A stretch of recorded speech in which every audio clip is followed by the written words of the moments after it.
So we'll give a couple of minutes. So anyone else in the group have any updates for the projects? I guess our project. Yeah, correct. Now that is, yeah, it's already submitted and uploaded. So waiting for us to presentation night on November 19th. Sounds good. Excellent. Thank you. How about you, Siri? Sure. Yeah. Yes, Dr. Nader. Any update about your projects or development? Just me and Azza. We So, submitted. Yeah. Same. The Okay. same one. Yeah. Same one. Sure. Yeah. Sounds good. Yeah. How's the application process for you guys? Still waiting for No news. Waiting. Yeah. No worries. So it's a matter of just waiting now, right? It's you Exactly. can do nothing. Yeah. Okay. People are saying the supplemental ERAS make it a little bit complicated this season for the programs to filter the applicants for interview. Probably that's why everyone is saying it's late for the interviews. Maybe they're busy in the programs. Yeah, they did something new, the supplemental ERAS, that it's an optional, but not all the programs participated in it, but you can like signal the program, like poking the program. You have only 5 options, like choose your favorite 5 programs that you really want for geographic or whatever reason, and you can give them a signal.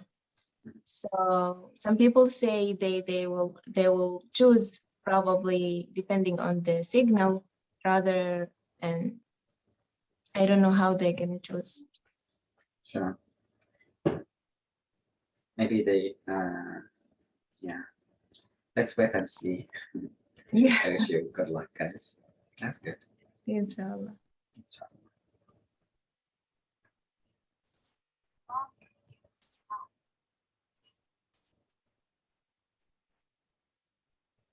السلام عليكم. السلام عليكم. السلام عليكم دكتور محمد. السلام عليكم everyone. وعليكم السلام. How are you? دكتور نادر، دكتور أسامة، دكتور عزة. عليكم السلام. عليكم السلام. بخير الحمد لله. أنا the other attendees. Sorry. عليكم السلام. الحمد لله. السلام عليكم. How are you? Good. Alhamdulillah. All right. We'll give like 1 or 2 minutes more. So we can have more people. Sounds good. So I'm gonna share the screen with you guys as far as agenda for today, and as far as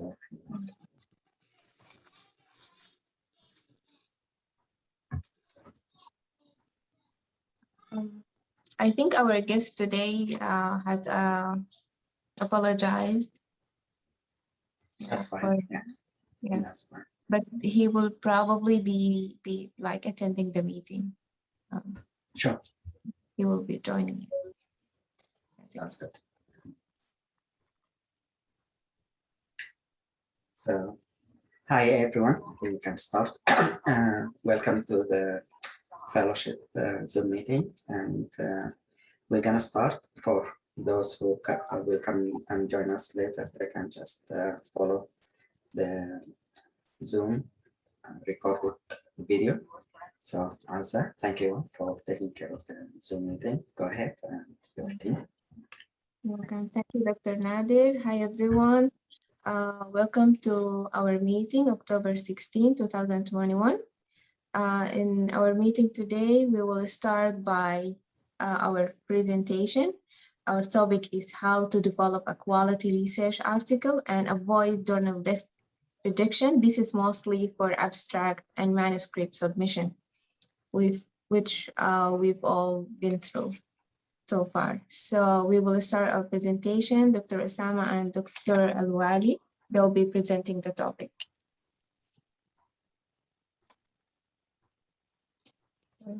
You can share your screen.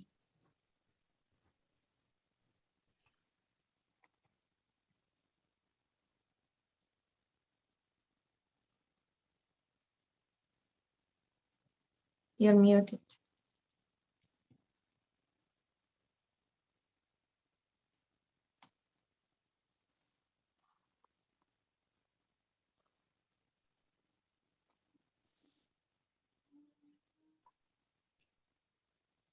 Okay, did you see my screen? Not Hello. yet. Not yet.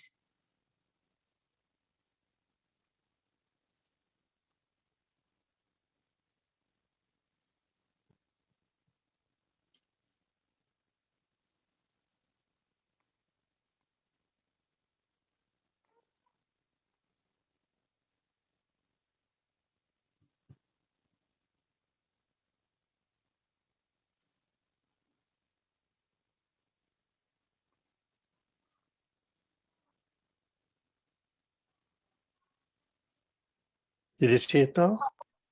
Yes. Okay. Alaikum salam, Sarah.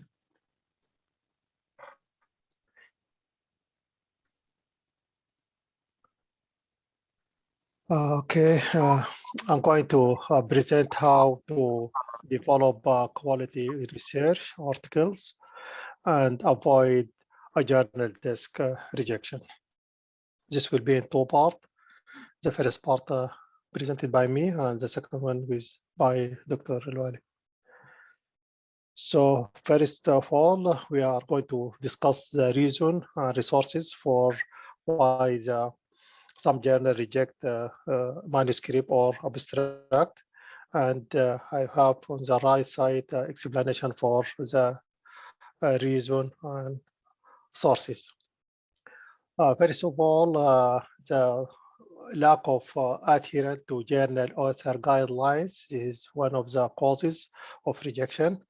So the journal differ on their requirement at the disk review stage. However, lack of adherence to any part of the or to any regulation of the from the author guideline will cause rejection of our manuscript or abstract. Submission length, one of the causes. So there are a specific word count limit by various journals, and some variation are tolerated. So they are accepted, but submission will, with much higher word count, are unlikely to pass the disk screening.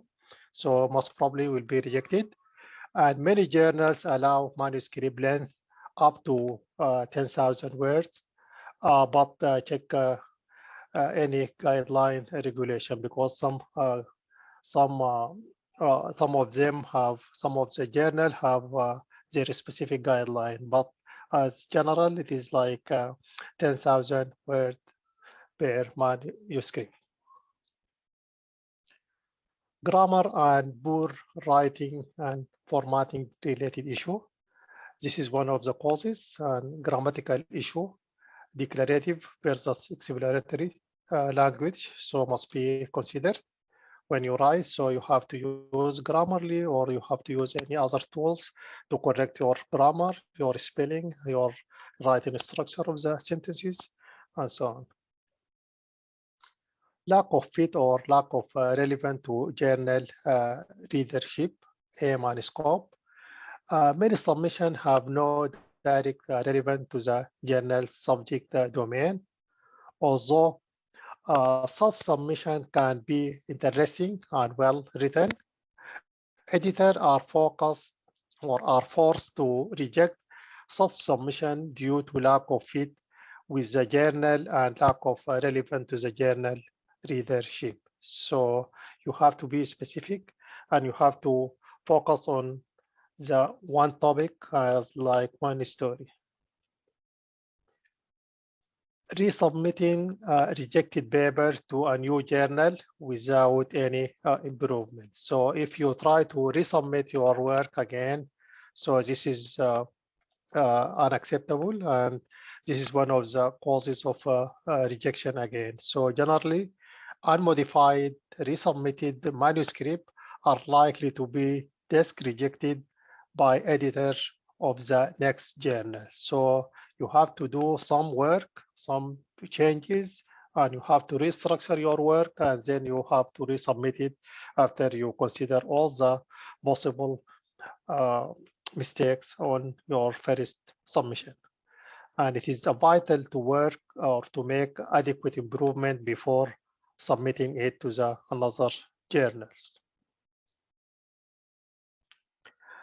Underdeveloped papers, premature submission, or poorly organized and developed, or poor preparation are not cohesive.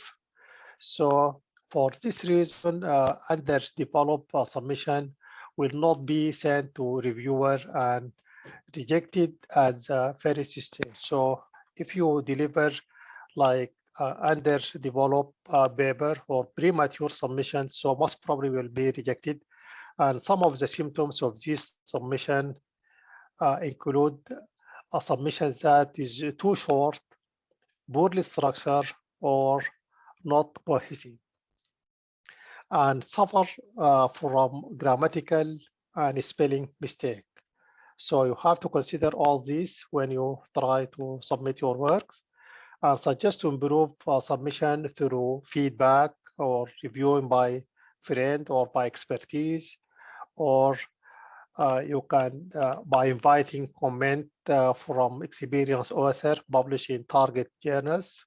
So you have to get like a revision for your work or a second idea from someone before you submit your work, and or editor review board member from target journals, or you can resubmit it for review by someone that experience in journal topic on manuscript writing, and then after that you can resubmit your final work to be accepted. Lack of familiarity with existing work published in target journals are not connected with existing research conversation in a journal. So lack of familiarity may mean that the submission may not have a good fit with the journal. So it may be outside the expertise of associate editor and editorial review board. And mode of presentation may not be aligned with one followed by the target journals, and it may not be relevant to a journal readership. I mean. So other causes are lack of robust theorization. That means it does not build or test the theory, or just testing a well-established theory. So a list of hypotheses without suitable justification and collection of construct without coherence and logic do not constitute a theory, and this is easy to spot. So it is very easy to get trapped when you do that. Similarly, just describing result in qualitative submission and presenting descriptive account of existing study in a review article does not contribute theory development or building that is prerequisite for publication in any high quality journals. Other causes of rejection are lack of methodological underpinning and rigor, single administration or self-reported survey instrument, inadequate description of various aspects, and or not meeting the standard suggested by literature from the subject area. For example, multi-source, multi-administration data collection method is a prerequisite to publish in many high-quality journals.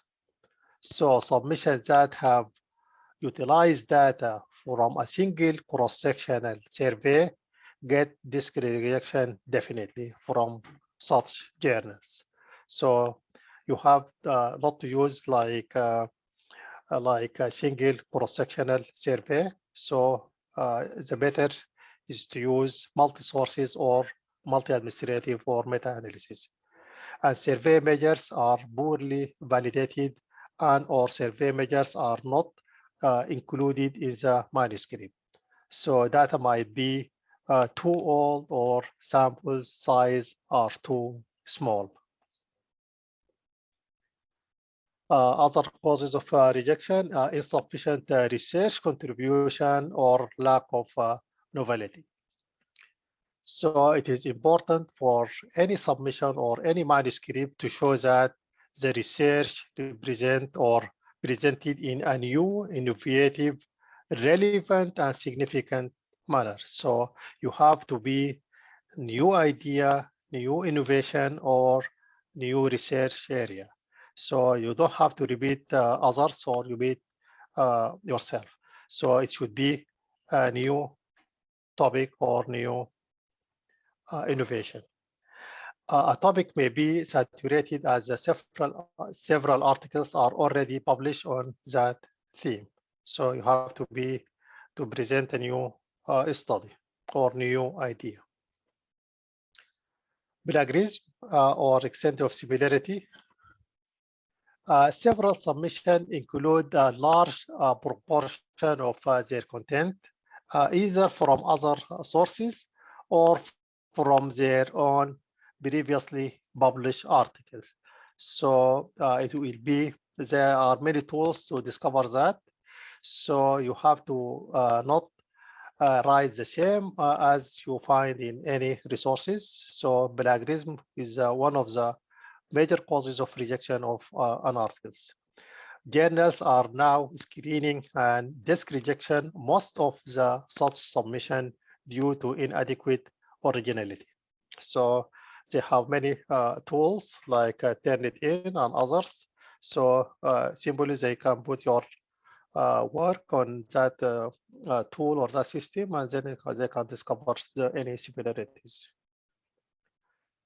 Duplicate submission or previously rejected submission. As I told you, you don't have to resubmit your work again without any work.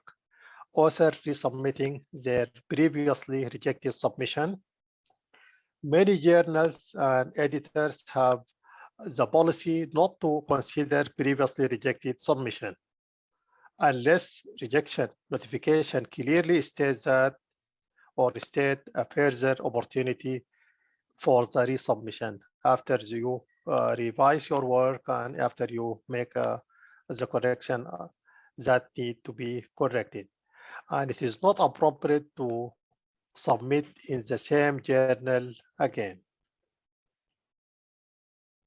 So these are the causes, and so we have some advices and guidelines for researcher for those type of rejection. So I make it in like 3 groups, and for each group there is some recommendations and solution for this type of rejections. For insufficient research contribution or lack of novelty. So communicate the novelty and significance of the study in cover letters. So you have to write something in your cover letter that indicate that you are submitting a new study, a new idea. Include a literature review table to demonstrate contribution against other relevant articles. Look through editor lens. So put yourself in his shoes and try to read your abstract and then repeat it, and then you have to decide if you have to submit it or not before you do that.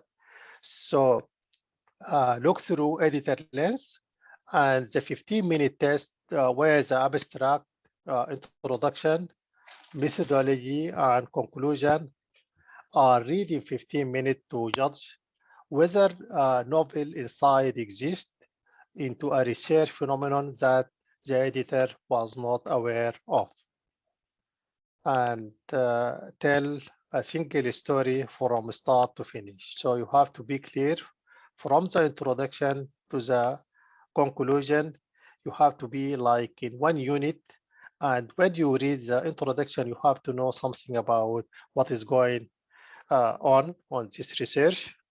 And it tell you something about the research study, and to be like one story. Authors must confident that editors that their work offer a suitable contribution that is of international significance. So you have to do your work, and it should be of significant value. Researchers tend to either offer or undersell the contribution of their work. So ensure that the novelty claim in the abstract align with that in the finding. So it should be one unit from the start to the end, and you have to focus on your questions or your idea of the research. Demonstrate how the research align with that of a journal, and explain why and how it will enhance the value, contribution, and diversity of the journals. Then clearly identify the research gap addressed, and clearly substrate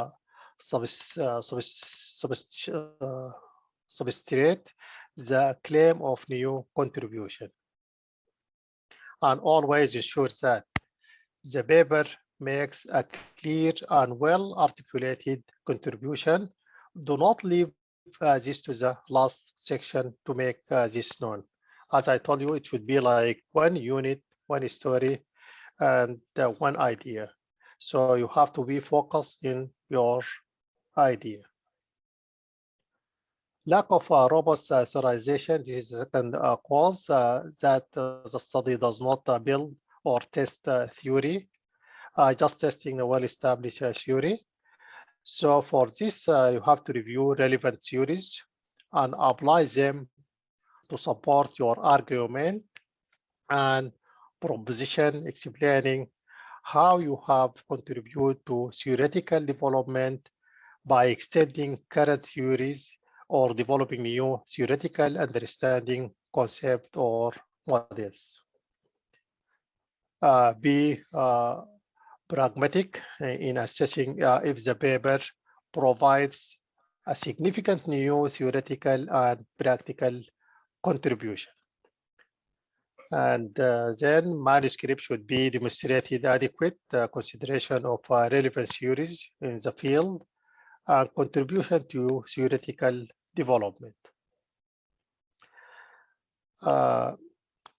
Single study with cross-sectional data unlikely to make the level of contribution expected by high-quality journal, as I said. So don't try to use cross-sectional data, try or single study. Just try to use meta-study or metadata for your submission to be accepted. Submission should demonstrate advancement of theoretical boundaries and advance existing debates. So it should be new, and it should be advanced, and it should be add something to research. Lack of methodological underpinning and rigor, single administration or self-reported survey instrument. So methodology must clearly explain the research process undertaken to investigate the phenomena and draw upon appropriate method, literature, and academic precedent. And finally, researchers should ensure rigor and robustness of research methodology to negate editor viewing submission as faulty by design and disk rejection. And thank you. Any questions? Thank you, Dr. Osama, and we will wait. If anyone wants to ask a question now, or it's better to take the whole topic first and then keep the question after Dr. Al-Wali finish.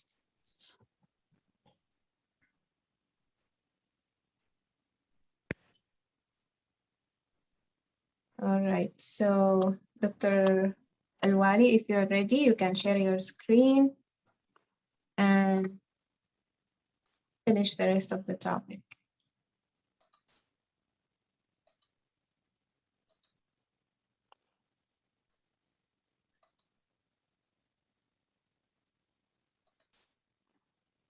And we will take the questions at the end.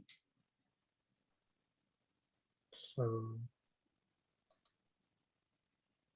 you see my screen now? Yes.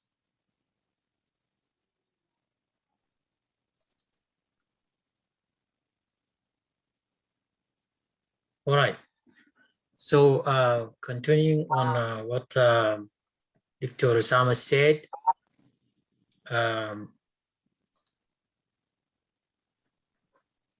If you open it as a slideshow, we'll show much better.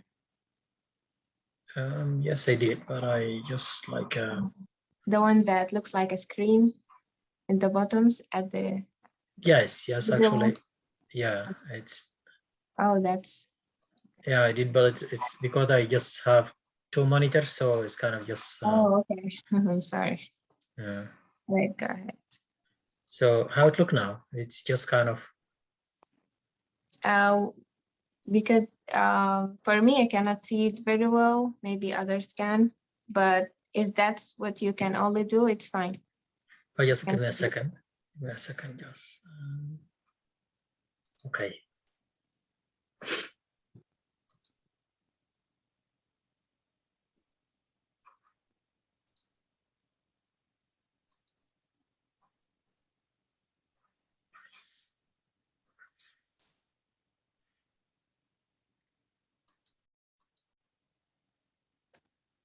How it look now?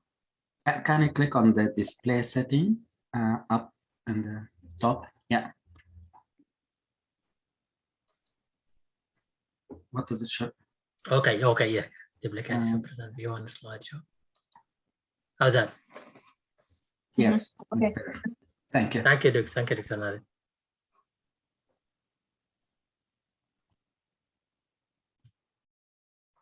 All right.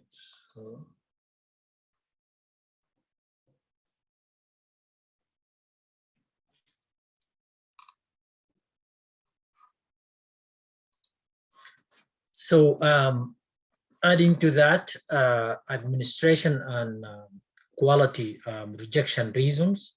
One of them could be the grammar or language issues, like so the poor quality of writing, lack of required rigor, or underdeveloped papers. This is one of the reason. Also, it could be the editor's guidance summary, you have to kind of undertake additional proofreading and care or rigor and do diligence to mitigate sloppiness and key mistakes that may give the impression of poor quality of paper. Also, you can seek a constructive feedback and additional language and grammar review if applicable. Lack of adherence to journal author guidelines. Also, it could lead to impression that this is the paper is boring, kind of like. So also spend time checking for adherence to the journal guidelines for formatting. Also, you could like kind of researchers should ensure they adhere to manuscript links requirement and not to submit an article that strays too far from this.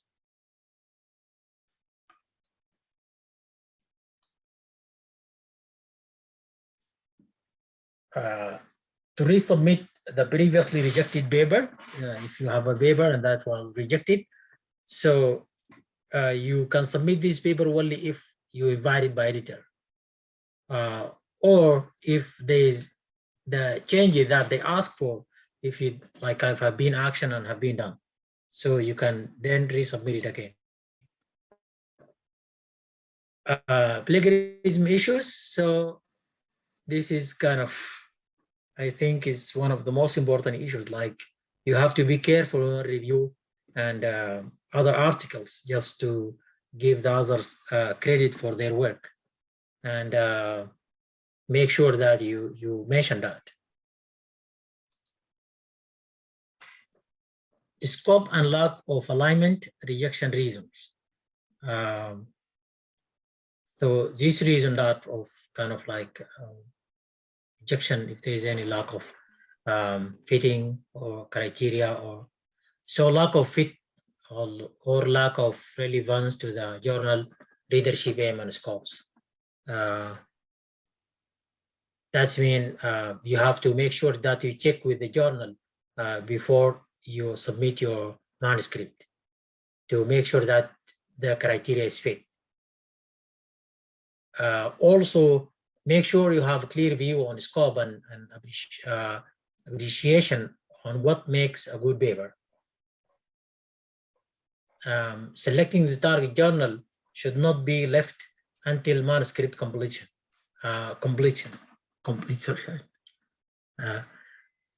So from the beginning, you have to make sure when you're developing your research idea, make sure you kind of select the journal that you want to publish in, and just make sure you go over their requirement and their criteria.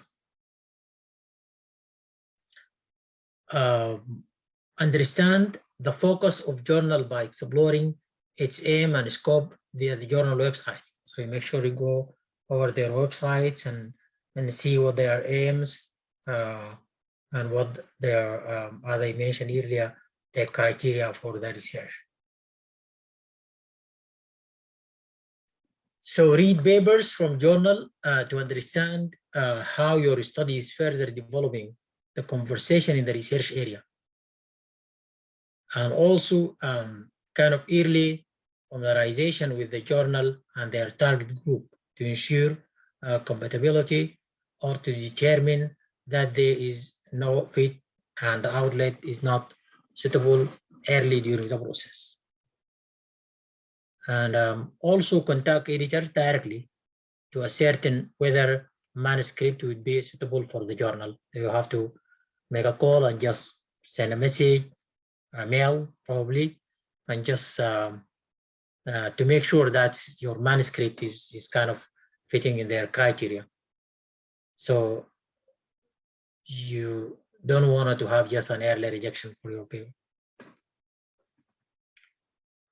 Also, one of the reasons that you can have rejection if there is kind of lack of familiarity with existing work published in the target journal. Does mean not connecting with the previous research or existing research data in the journal. So explain how the research fit with the goal and style of the journal. You have to cite relevant, including recently published paper from the target journal to demonstrate awareness and alignment with the relevant research on the topic. Submission should have a clear focus and relevance to the issue published in the target journal. Also, problems should be addressed clearly and described, and should be also related to existing research. And if there's any challenges found in the literature, you have to also make sure to be addressed. Thank you. And just before I think, just let me just remind you all, if any of you just wondering, just being on Bluetooth today, This is just a short contract just for today. Next time I will be with my team. Thank you all.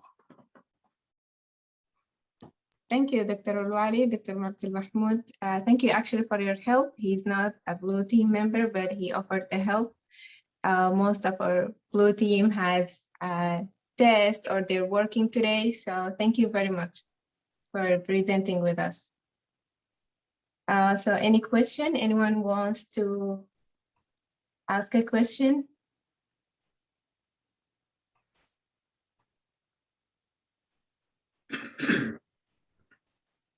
So in the meantime, while if you have any question, prepare the question. I'd like to thank you so much, Dr. Osama and Dr. Wali. These are really great presentation for size and to the point. And I think it's important to understand the view from the editor of the journal when you plan to submit. I'm not experienced in submitting, but I have two experiences that I can share with you. The first one is we wrote a manuscript about research in using technology in older adults. And we want to lay the foundation for an app that we are developing. So basically we asked a group of older adults, the ones in early stage, like in the 60s, early 70s, and the ones in their 80s and maybe 90s. And we want to understand how they use technology, basically. So we did a focus group for both groups, and we have questions and input from them. And then we identify the key themes. Anyways, to make it short, we put the manuscript and we submit it to one journal. To tell you the truth, we did not go through this excellent point that was mentioned by Dr. Osama or Dr. Al-Wali. So we just identify a couple of journals. We selected the first one, and then we submit it. And then within 2 days, they sent us a reply that your article is good, but it does not meet our criteria. Or basically, we need to understand the scope of that journal. We need to look at their previous topics or areas of interest. So if my manuscript is the greatest, but it does not match the journal aims or scope or area of interest, they will definitely reject it. So it will be waste of time. And if you pay money, it will be waste of money. So we went to the second in line and we did our homework. So we looked at the journal and looked at other articles, and we thought it matched some of the guideline or the scope, and we submitted. And then we got the reviewer input. So sometimes you get that. So they will not reject the manuscript, but they will say, hey, you have this and this, please clarify or correct or edit. So one of them said, you have some grammatical or English problems, so you need to clarify things or edit. And then as a foreign or as a second language speaker, we tend to use English maybe differently. And if the editor themselves are also second language speaker, they may look at your English differently. So the American English might not spoken similar to the British English. So you need to also focus on how you present your ideas clearly. So we took their feedback and we reviewed our article or manuscript and resubmitted, and thank God we got accepted. So it was published. So this is the first one experience that I want to share. The second one is we are still under process. So we submitted a short manuscript We got rejected. We submitted two different ones. We got rejected. So we are working on improving. So sometimes you may get some rejection, and you need to identify what the area that they rejected the manuscript. And hopefully, if you go step by step, what Dr. Osama and Dr. Al-Wali mentioned, you may find some of these points need to be addressed. And hopefully, you will be successful in your next submission. Thank you. Thank you so much, Dr. Nader. I think these are great points raised today for the presentation, how to avoid the rejections by article, by a specific journal.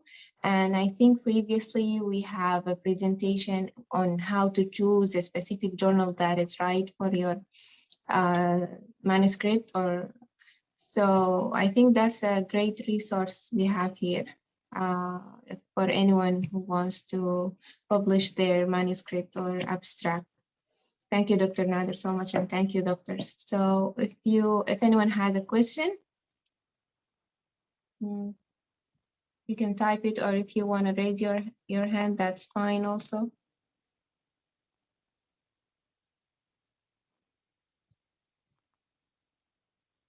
Okay.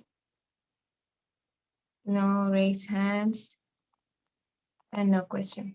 All right. So are we okay to proceed to the second part? We still need to, we're still waiting for the confirmation for our guest. Is he gonna present or not? But meanwhile, we have Dr. Mohammed Tijani. He's presenting today the most common interview questions. And Dr. Tijani, if you're ready, you can start your presentation. Yes, assalamu alaikum again. Thank you, Dr. Azza, Dr. Nader, Dr. Osama and Wali for your great presentation. And I would be more than happy to share this humble work I just tried to put together in the last maybe 24 hours. Just trying to put everything in one plate so we can have some sort of a debate or a discussion, and hopefully this will benefit each one of us, inshallah. So let me just share my presentation here, my PowerPoint. And give me 1 second. Screen. Share screen. Share screen.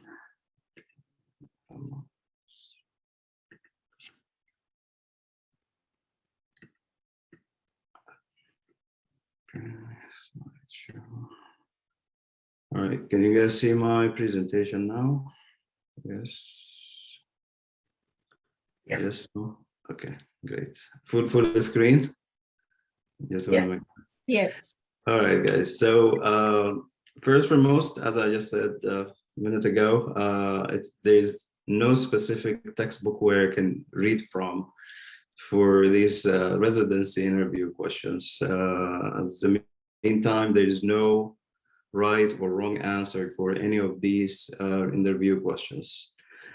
As I shared with you guys before, a tip from a specialist, kind of a big specialist, he said, there is no right or wrong answer, and interviewers, they're not looking for correct answer or wrong answer, but they're looking for the best answer for this particular question.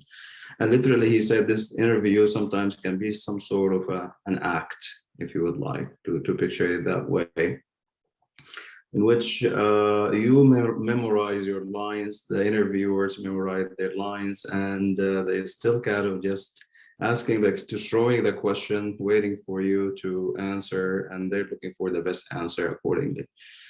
So if I made any kind of, I'm trying to just make a common background here for your expectations on what kind of sources I use here. And let's start first with this. Am I gonna make it? Good question, right? Yes, you can. Why not? Because if you think back, maybe 10 years ago or 5 years ago, I don't know when did you graduate? But even taking the steps was by itself a big difficult dream. Passing a step one at some point was a challenge in your life. Going to med school was a challenge in your life one time. So it is possible, and even though we are kind of IMGs, with some of us are old graduate, that might look or make things look different and difficult. But remember the story I love to share with my kids all the time, the race between the turtle and the rabbit. Even though I don't want to picture all of us like a turtle, but with hard working, with dedication, with consistency, or in achieving your dreams, things possibly can happen. And you remember one of our colleagues last couple or 3 or 4 meetings ago, he mentioned that being an old graduate is not something that can stop you from getting a residency spot. Having a failure here or there is not an issue that can stop you. You only can stop yourself if you decided just to give up. So continue to push, and everything, inshallah, in the hand of Allah subhanahu wa ta'ala. Whenever he said, kun fayakun, inshallah. So be optimistic. The bottom line of this slide here, be optimistic, think positively, and try. Never give up. Okay. So let's start. You got the interview. You got that email you've been waiting for. Okay, that by itself, it's a mission. It's something deserved celebration. You agree with me, right? Because simply there is something in your application that make you, out of, let's say, hundreds and hundreds of applicants, make the program director, whoever review your application, selected you for that part, for the interview. So half of the mission already accomplished. Okay, the rest of the mission is yours, and this is should be kind of clear for each one of us. The rest of the mission is yours. Okay, so what you'll try to do and what you will need to do out of the whole, behind all of these process of the interview, things that you always have to keep in mind. First, foremost, you want to articulate yourself and communicate clearly with the interviewers why exactly you are the perfect fit for this position. Not necessarily only the interviewer, but even if you're rehearsing and somebody's watching or kind of doing this rehearsal interview with you, you should keep that in mind all the time and try to convince the interviewers or whoever basically interviewing you, you are the best candidate for that particular position. Okay. What's usually the interviewers, not necessarily this can apply only for residency interview, but technically for all jobs interview, you send your resume, and indeed they will go over this resume, they read it up and down, highlight it, and take notes, and so on, so on. So now the question is why they offer interviews, because in the paper you look excellent. Now they wanna basically make sure you are that same person, or at least you can be better. Or I mean, they're hoping for you to be better than what you would appear in the papers. So keep that in mind and keep that part of your goal as the main goal behind the interview before we go into the details of the questions.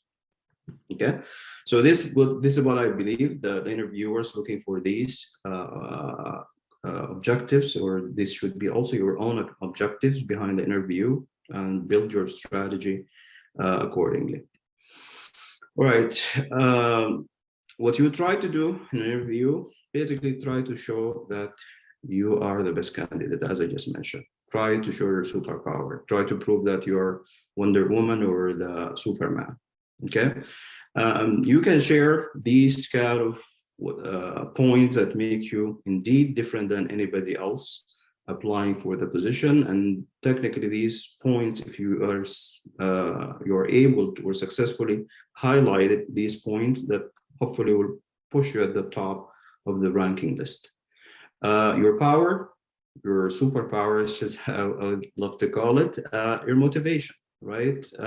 For each one of us IMGs, we still remember, what was going on in school, and the struggles, and Bush, and malaria, and all these kind of things. you still can use that in your advantage, right? You can take advantage of that and use it as a tool to convince the interviewer you are really a hardworking person and you work hard to get your goals achieved and so on. So your motivation, your values, your strengths, as we'll try to break that down a little bit, your personality, characters. So these are things you could basically tools you could use during the interview, throw it here and there, here and there, here and there. Try to make yourself basically on top of the list, or at least give them an impression that you are the one they're looking for. In all of your answers need to be personal, answer need to be authentic, and definitely you feel confident, since we're talking about your own self and talking about real stories.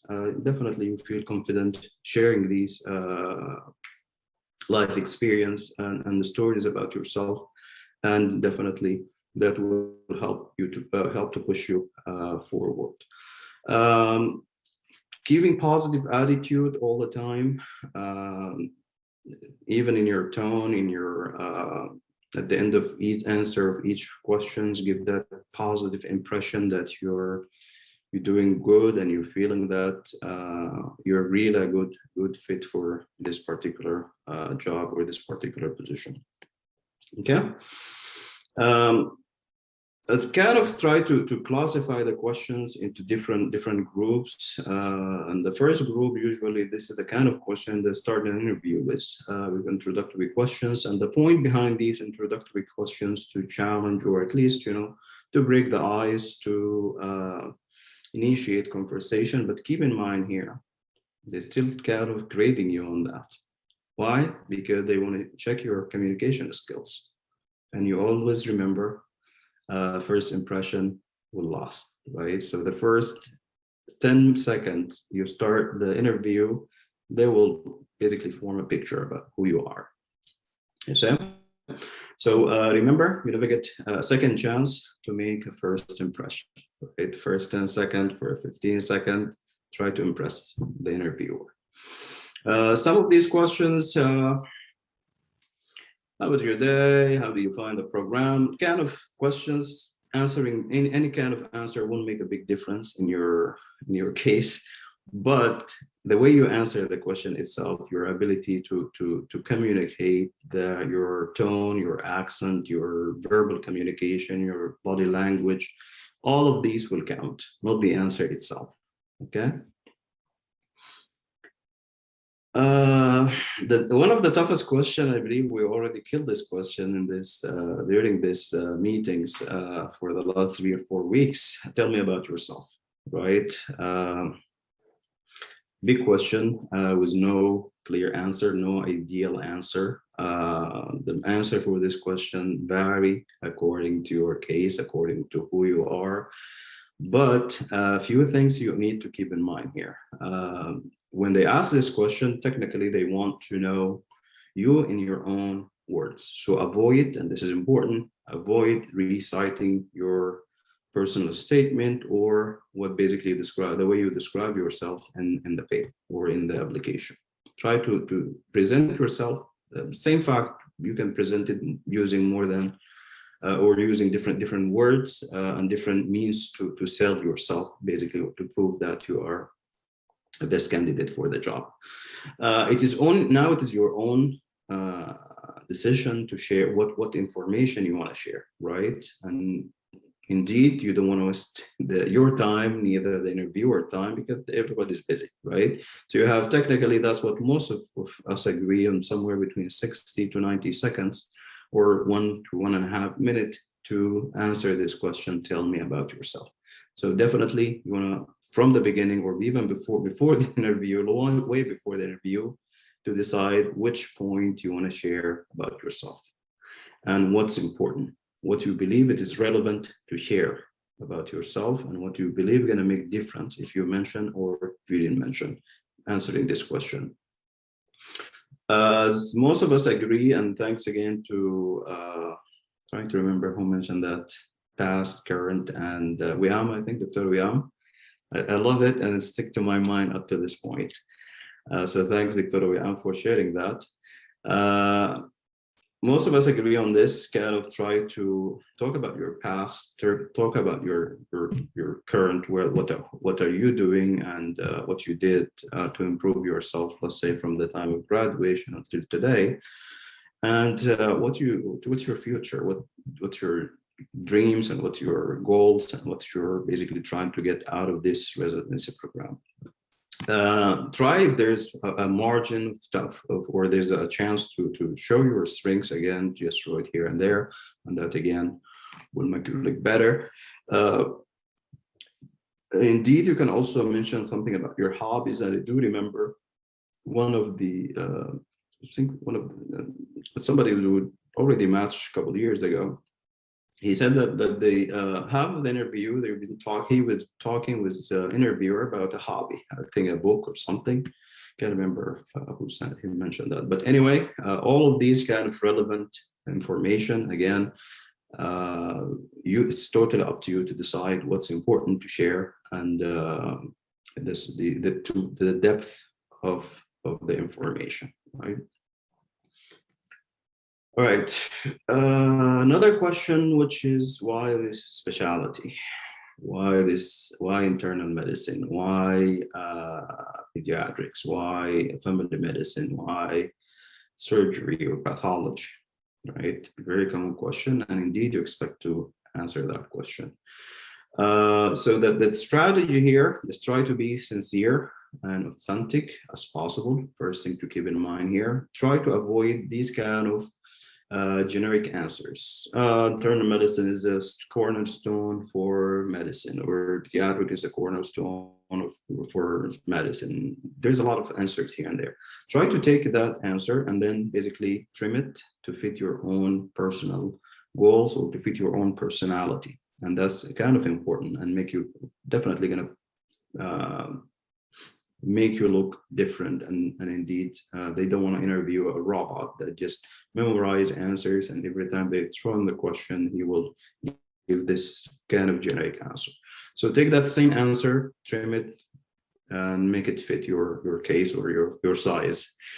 It's a great chance to show your love and commitment to that particular specialty, and this one of the important point they always try to explore. Are you applying for this specialty as a backup specialty, or are you just applying for it because you have no other choices, or you're just applying for this specialty because you really, really love this specialty and you're willing to spend the rest of your life basically in this particular field?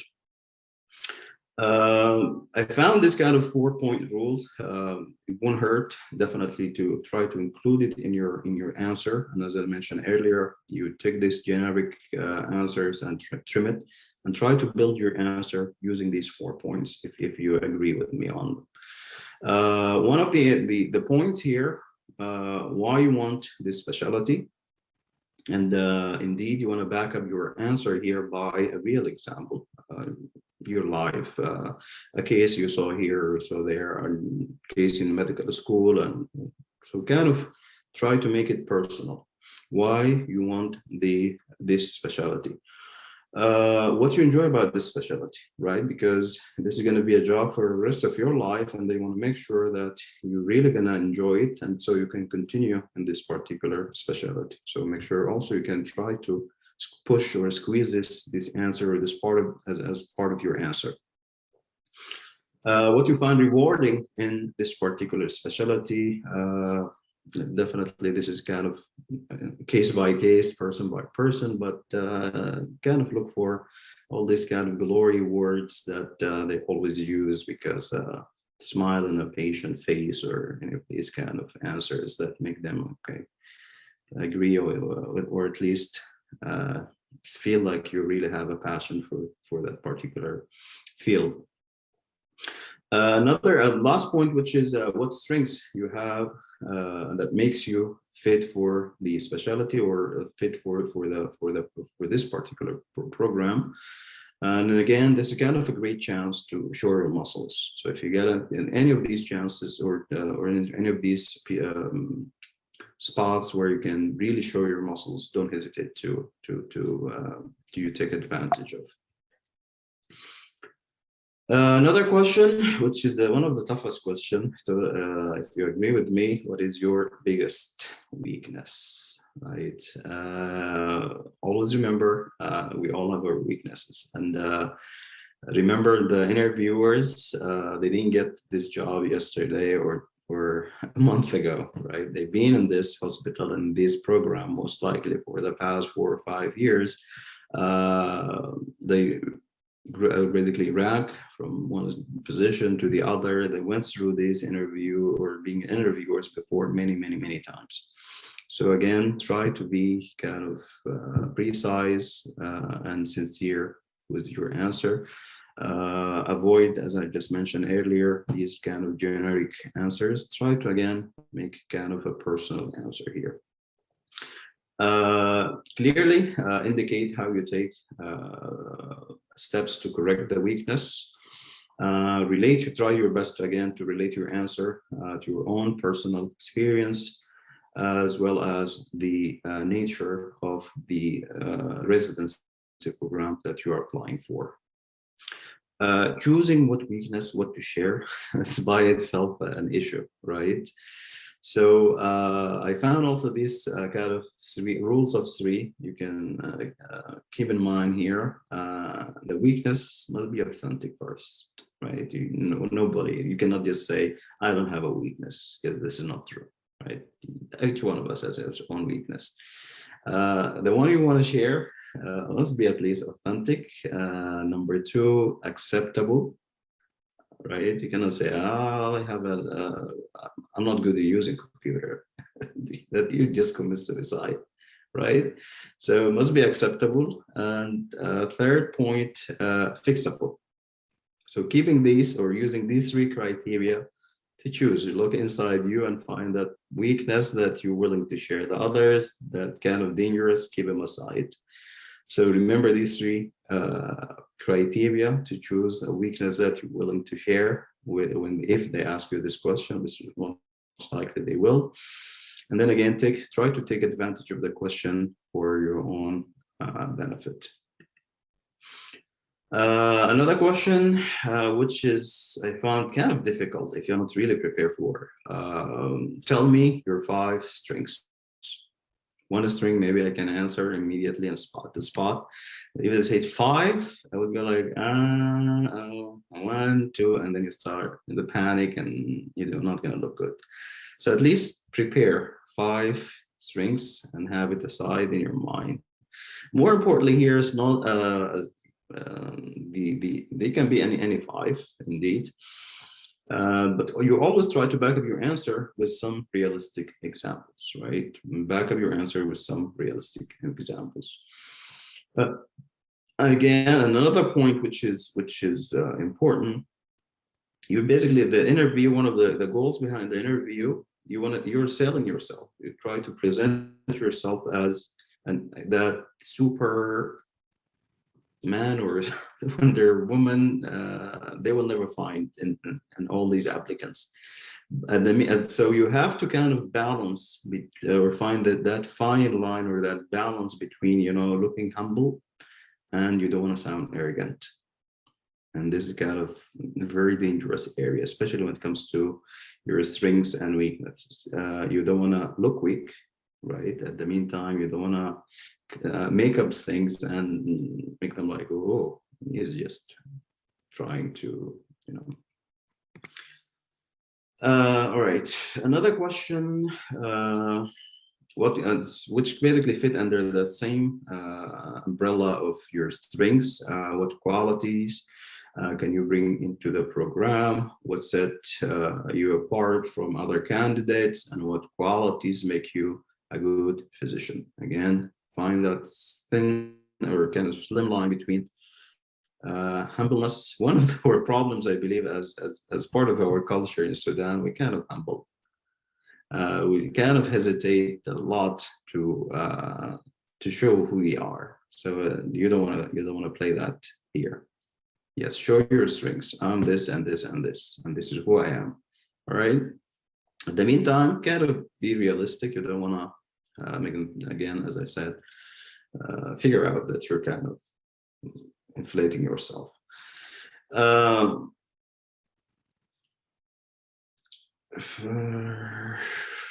Another question: why are you applying for? Why are you applying to this program? Right, it can be a program anywhere. The sincere answer, to be honest with each one of you, I'm applying for the program to get matched. I'm not in a position of, oh, I just love to live in San Francisco, California. This is why I'm applying for programs only in San Francisco, or well, I love to live in New York. Well, I'm looking for a residency anywhere. Okay, so, but you cannot answer that, right? You agree with me. Avoid shallow answers.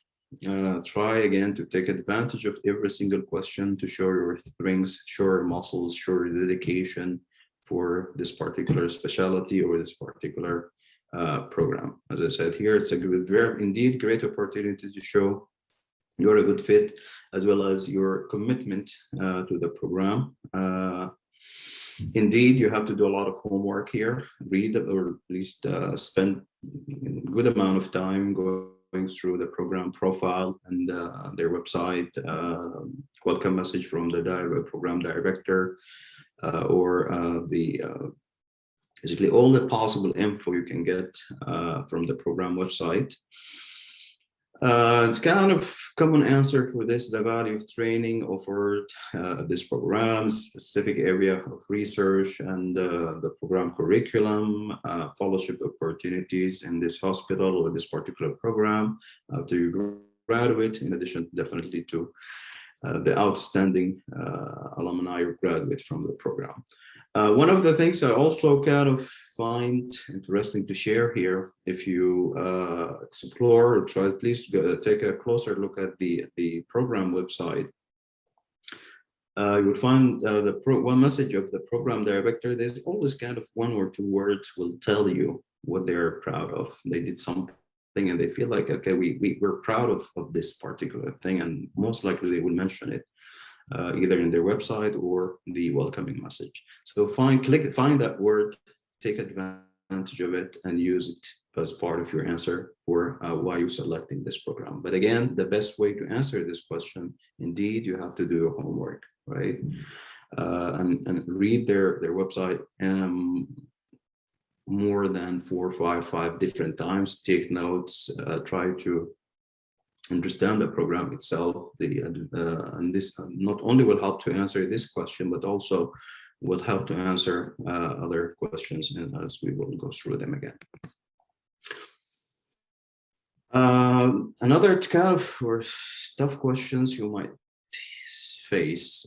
Tell me about the time when you had a disagreement with a co-worker, and how did you handle it when you made a mistake with the patient? Based on most of the answer or feedback I got related to these two questions, they're not really caring about the disagreement or the mistake, because we all learn from mistakes. But they want to first and foremost explore who you are in such kind of difficult time. Number one. Number two, in America, as we all know, things go in systems, right? You can take advantage of this question to show that you understand the system, you understand the hierarchy, you stick to the hierarchy of, or the chain of commands, and so on. So for this question, for example, disagreement, you can play a card of communication, open communication. It's always a good way to solve any disagreement. You can play a card of nothing personal. It was a professional, it's nothing personal, so I just try always to keep at the professional level. You can play the card of senior resident and going through the hierarchy if you disagree with somebody in certain procedure or certain event or any action that can be taken. So definitely you seek for senior advice or and so on. So try to show your understanding of the hierarchy, your understanding of the system itself, as well as your your characters. You always try to take this as the professional disagreement, nothing personal here, and communication always the way out of it.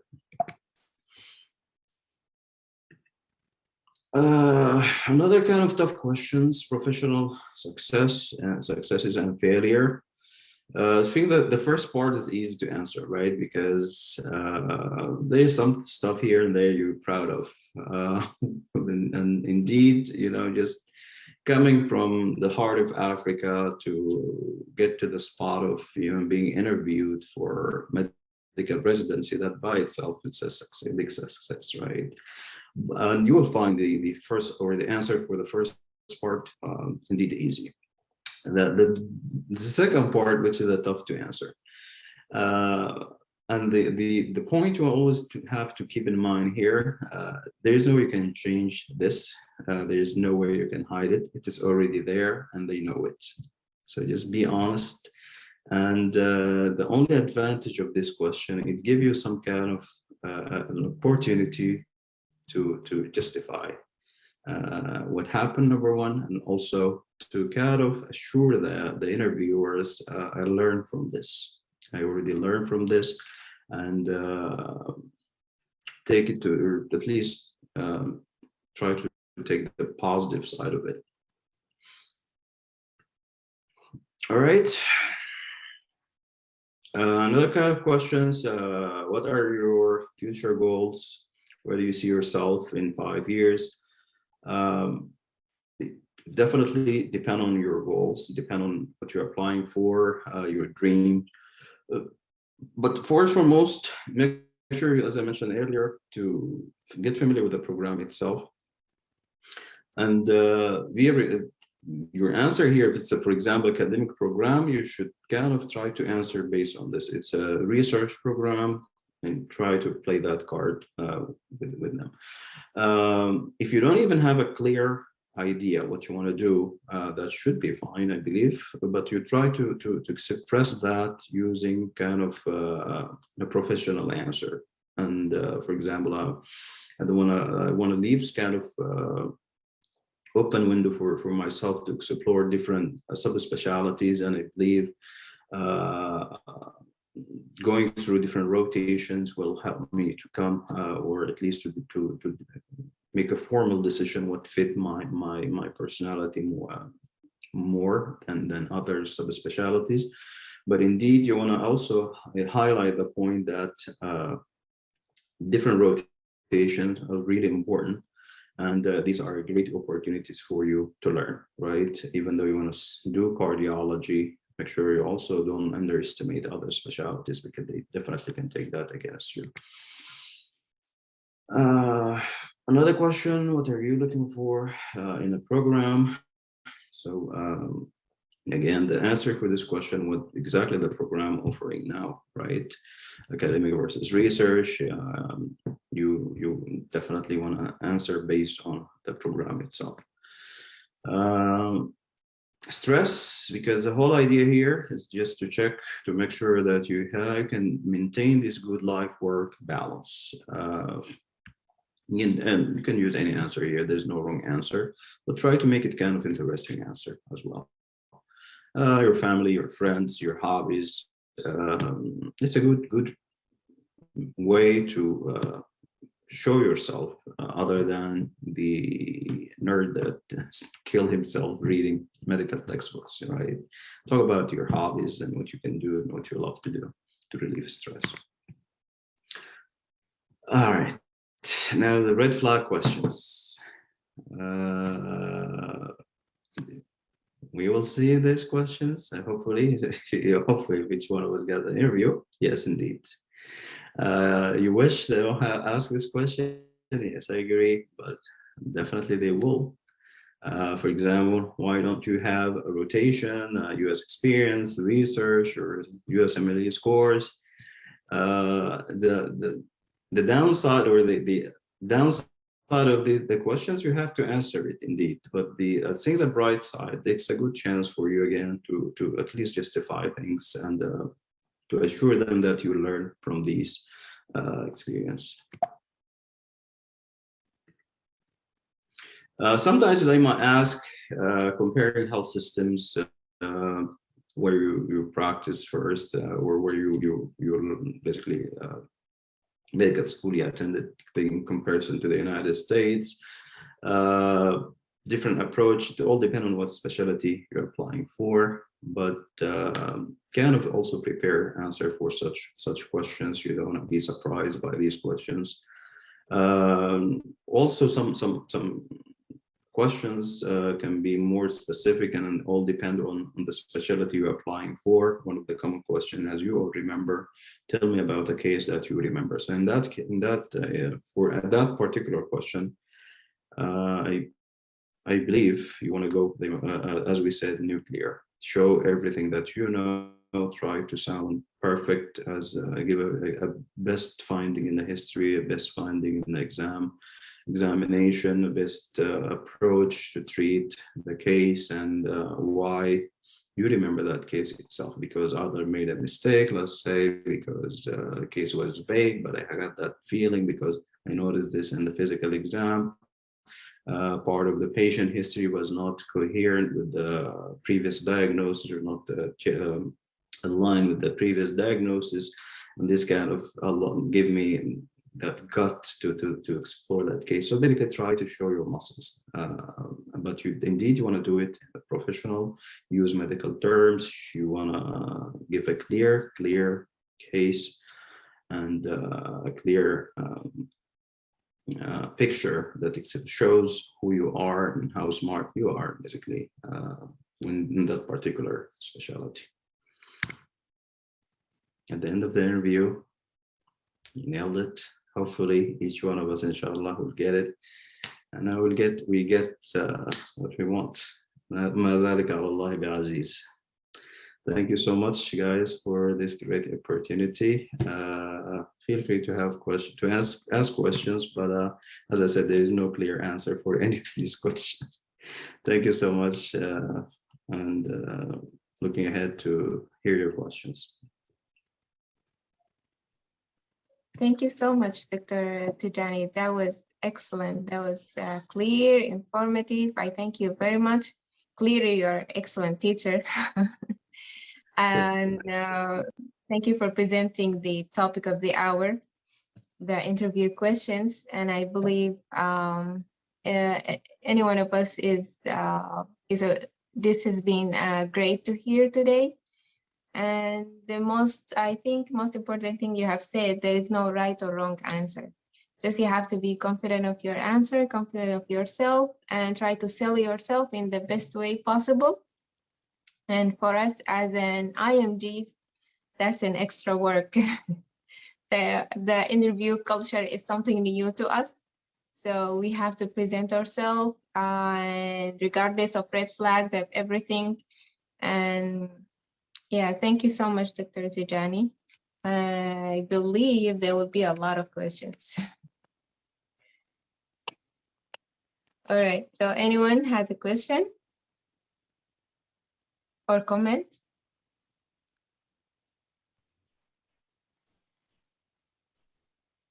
Go ahead, Lubaba. All right. Good afternoon, everyone, and thank you for the great presentation, and really excellent and well done, and you nailed it. I echo what Azza said. You showed us your expertise in teaching. But that was really excellent. Go ahead. No, sorry. Thank you so much. You're welcome. Yeah, so that's really great. And actually, I just came out of another meeting for mock interview. All of those points were discussed. The only thing I would add, like for the interesting case or whatever situation that they ask you about, you need to show them as well what you learned from it. So the case, describing it in very professional way and in terms, medical terms and everything. But you need to, for example, show that you are a team player. For example, reach out to your attendings or your coworkers, and what did you learn from the patient, and how did you provide care and competent care actually for the patient and everything. But otherwise, everything was on the point, and good luck, everyone. Thank you. Mm-hmm. Thank you so much, Lubaba. Yeah, I agree with what you said. I think we all have to give like subtle messages in all of our answers. Like we have to, yeah, they're not interested in the story per se. They're interested in learning who you are. So just give them something about yourself, even in the stories. Tell them something. I'm flexible. I'm something like that. Thank you, Lubaba, so much. Anyone else?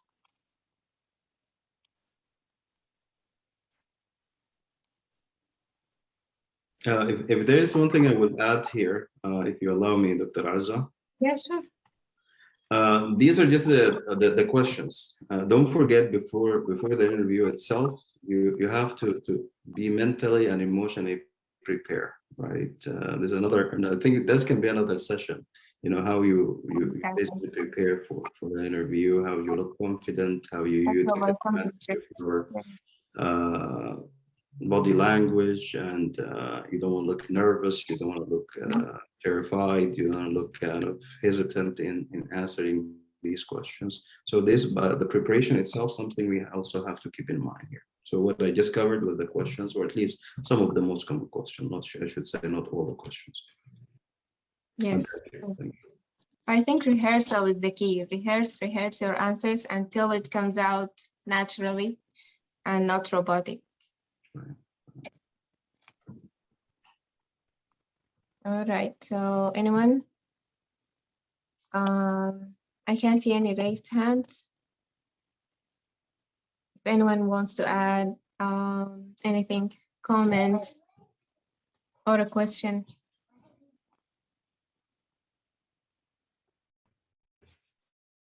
Thank you so much, Dr. Mohammed. This is really great and excellent and concise and to the point. And I think you picked the most common, as you said, questions that may be raised and different format, maybe different ways to ask them. And so you expect that and you prepare for that. Sometimes you may come across some questions that may not be listed as you mentioned. So just be prepared for all. I think you get the right best answers. As you said, there is no yes or right or wrong, but they evaluate you on your answers, but at the same time, the way you present yourself, your English, your attitude, your body language, other aspects. So beside the good answers that you mentioned, I think there is also some tip some other fellows in the past used is the bit. So in each answer, if you have a chance to give some conclusion with your answer with a sentence that raises some interesting point to lead the person who asking question to areas where you want them to go. So if they ask you about your interest in the program, you can answer the same question, the answers that you are listing, but at the end, maybe you can add some phrase or some sentence to indicate something that you want them to ask more about. If you're going to California, you can mention about the program in California and this and this and this. And you can mention, and by the way, started learning a little bit of Spanish language, something like related. And at the same time, you give a door for them to open for more questions in that area. And then you can speak more about your hobbies or something about the English or the Spanish language or something. So this might also give you a tip to incorporate some part of what you are doing to the question, and you are trying to lead the questioner to certain areas. But in all, thank you so much. This is really great, and I hope it will help all of you. Thanks for sharing. Thank you, Dr. Nader. Thank you so much, Dr. Nader. Thank you. Yeah, that was great. And if I may share something from previous interview, I've been asked a question, what motivates you? So again, we were looking into a lot of, that's like, struck me. I have never been prepared to answer such a question. And again, here is the cultural barriers, language barriers, and it comes out, my answer, blah, blah, blah. So I know when I look back into what's a typical answer for what motivates me, like you have to talk about what things that keep you going, what things that actually make you want to do more, like new roles, new responsibilities. So again, rehearsal and expose yourselves to a lot of possibilities of question, I believe, and try to talk about yourself more and in groups and give feedbacks and try to be confident in your answer. Plus, stress is a big factor during the interview day. So just try more and more to rehearse and more to work on your body language. We all need to do that, I guess. So thank you, everyone. Thank you, Dr. Nader.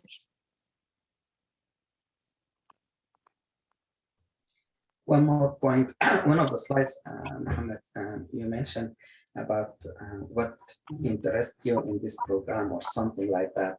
So for any question similar to your the question for your answer motivation, I think you have to use some of the positive words that will follow up with some enthusiasm when you are talking about one of the word I love. So when you say, I like your program or I chose your program because I love ordnance, maybe the question about the specialty, you say, I choose this specialty because I love this. So one word is I love. You can substitute that in another question. Let's say they ask you the two questions. So the first answer, you can use the word love. The second question, your answer will include passion. And I found it very passionate to do this work in this area or this specialty. And then with this positive kind of word, your body language will come naturally, and it will have a positive impact on the person that you are talking to. So use certain words that are positive and it has impact, and you can use your body language accordingly. So you cannot say, I love something or I have passion. Your body will not interact when you are working with these words. So try to find positive words that will motivate you in your answer. Your body language will go along and it will have a positive effect on the patient, I mean, the interviewer. The other thing is the positive characteristic of you. You mentioned 5 of them in one of the slides. I love that. But I want from each one of you to get at least 10 positive characteristic of yourself. I cannot tell you which one. Each one of you can pick some. And there are common ones that Jan mentioned them, saying, let's say a team or a team player. So this is a common one. But if you want to add 9 or 10 more to this positive trait, and try to incorporate this couple of them in your answers. So one of the answers about, let's say, the specialty, you want to pick 1 or 2 of these trait about yourself. I think Mohammed mentioned that you want to highlight these positive things about yourself because you want to shine, you want to sell yourself. So for you, you can answer a question, yes, no, or short answers. That's not the idea here. The idea is they want to look at you and you want to show them many aspects as much as possible within a short time. So if you use these positive words and key trait about yourself, your character, and your hard work, I think that would be also helpful. Thank you. Thank you so much, Dr. Nader. Anyone has question or a comment or addition?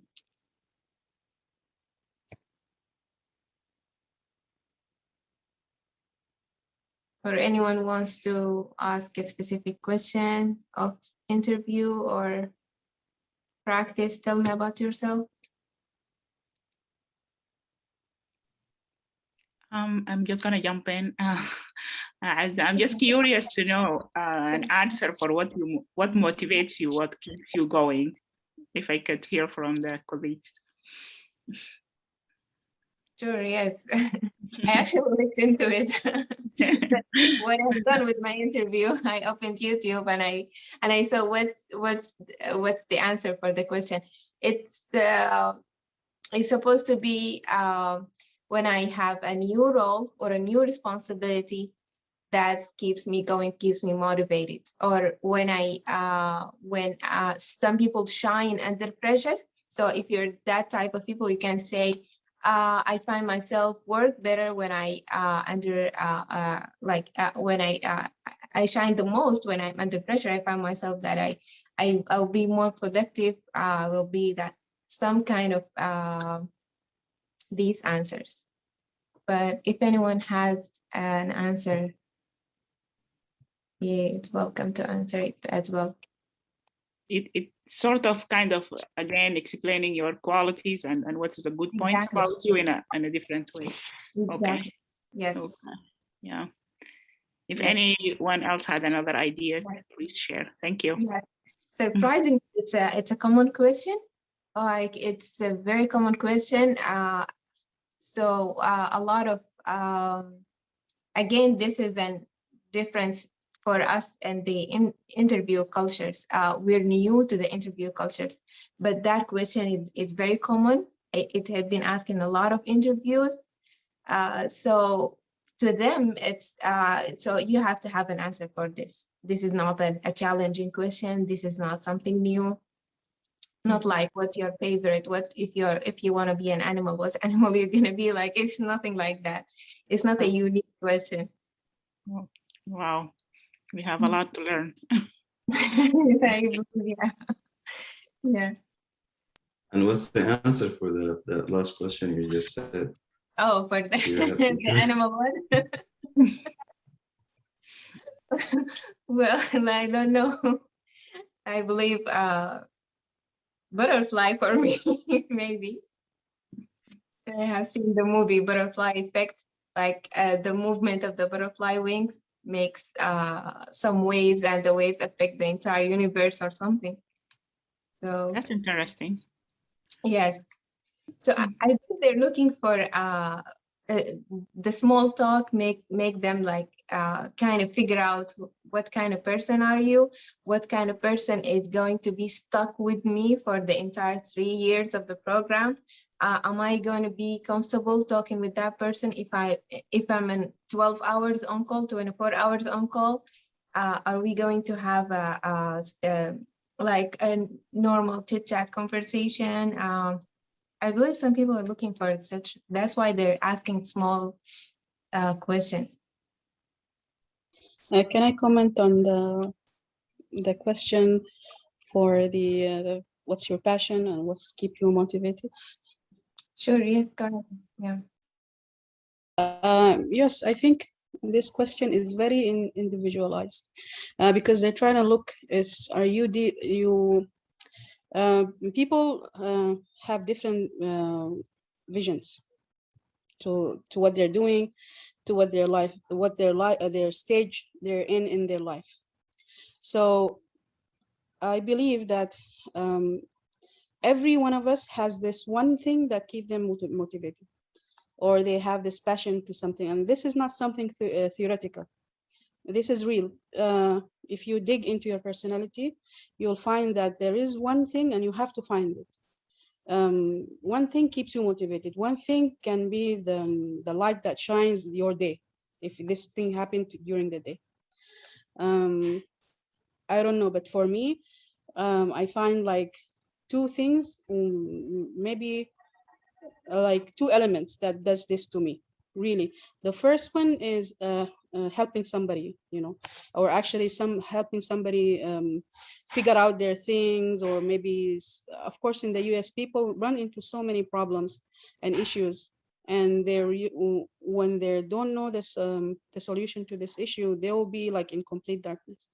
So sometimes this helping can be as simple as an advice, and sometimes it can be complicated, but helping other people, for me, this is actually keeps me motivated.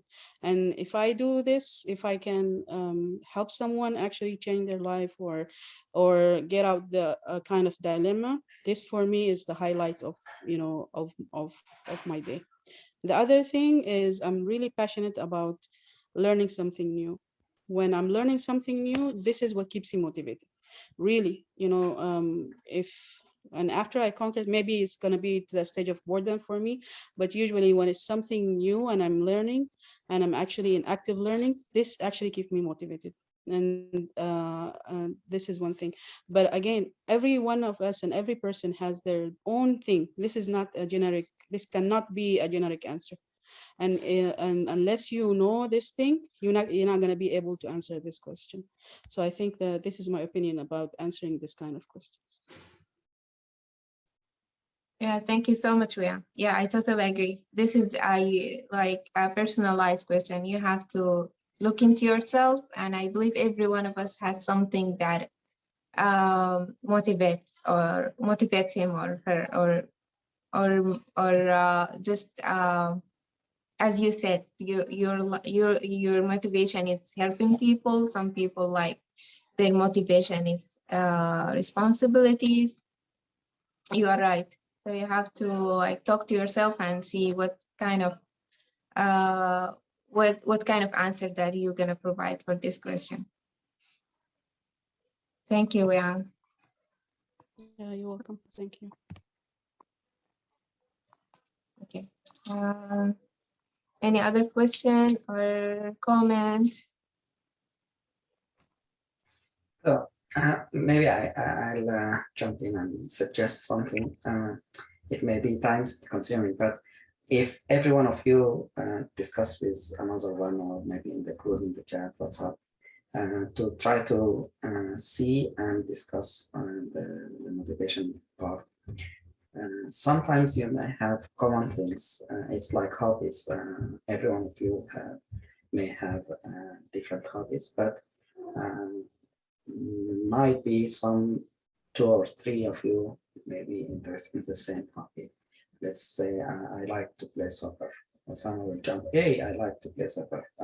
Brian will say, oh, I would like to play soccer. So something like that. And so if you, as you mentioned, we add that your motivation, the 2 things is helping others and learning. This might be my two cents, or two elements.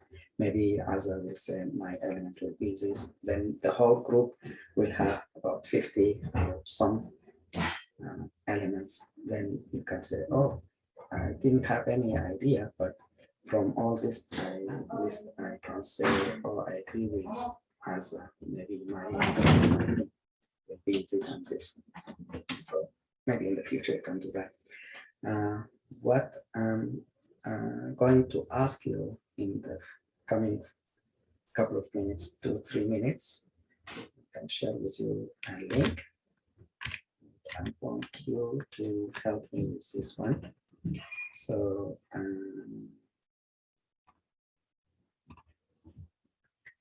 So basically, last year they ask some of the people. How do I do the chat? Yeah. They ask everyone, not everyone, but some of you, the one who did some interview about the fellowship. What do you think, or tell me more about the fellowship, the Telegeriatric fellowship? So I put a questionnaire for you. Like, Yeah. So I need you, everyone. I think you have 25, 23 person here, fellows. So why don't you take a couple of minutes, think about the fellowship, think about your answer. If you had the interview today and someone asked you about this fellowship, what is your answer is going to be? In the meantime, Mohammed, maybe Mohammed Tijani, if you want to comment, go ahead after. Yes, thank you for the opportunity again. Beside the, if you, Dr. Nader will allow, indeed, beside the motivation question, if we can also include the strings, personal strings, beside the, instead of, as you recommended, we need to at least come up with, if possible, we can come up with 10 personal strings in addition to the answer for the motivation, if that's possible. Another kind of a question, just I do remember, which I did not include in my presentation, similar to Dr. Azza question that she mentioned earlier about the animal. If you get to choose one cell, which cell you will choose? I think that's kind of more specific for pathology candidates, but indeed one of the, I believe, very simple and tough question at the meantime, because whatever you answer, they will indeed drag you into an area of discussion. So I don't know, just would like to share that question with you guys here and to keep it in mind. Thank you again. Oh, thank you, Mohammed, so much. Oh, that's an interesting question. I'm glad that I didn't apply for pathology. Yeah, so what was your answer for this question?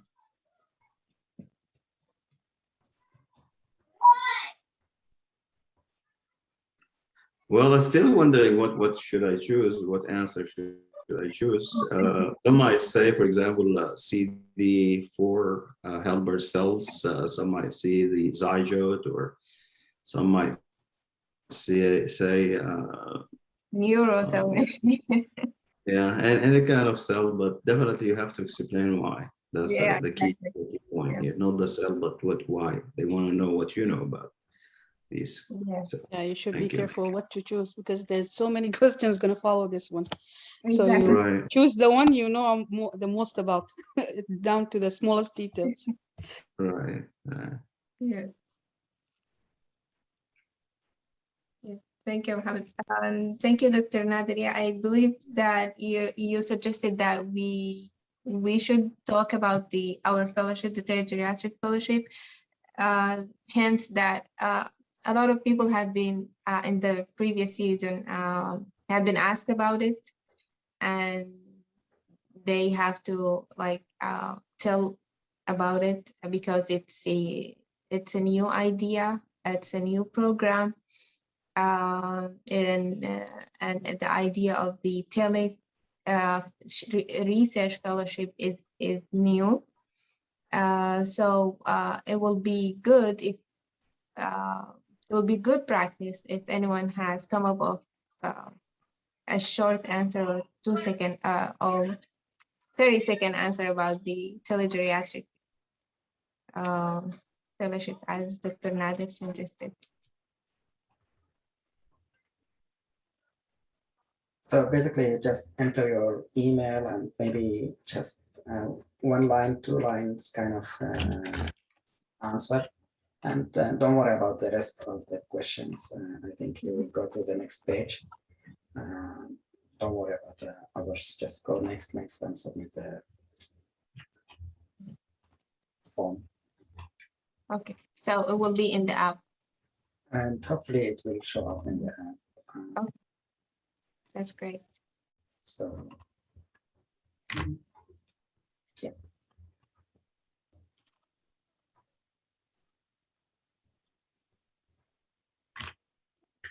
So Alright.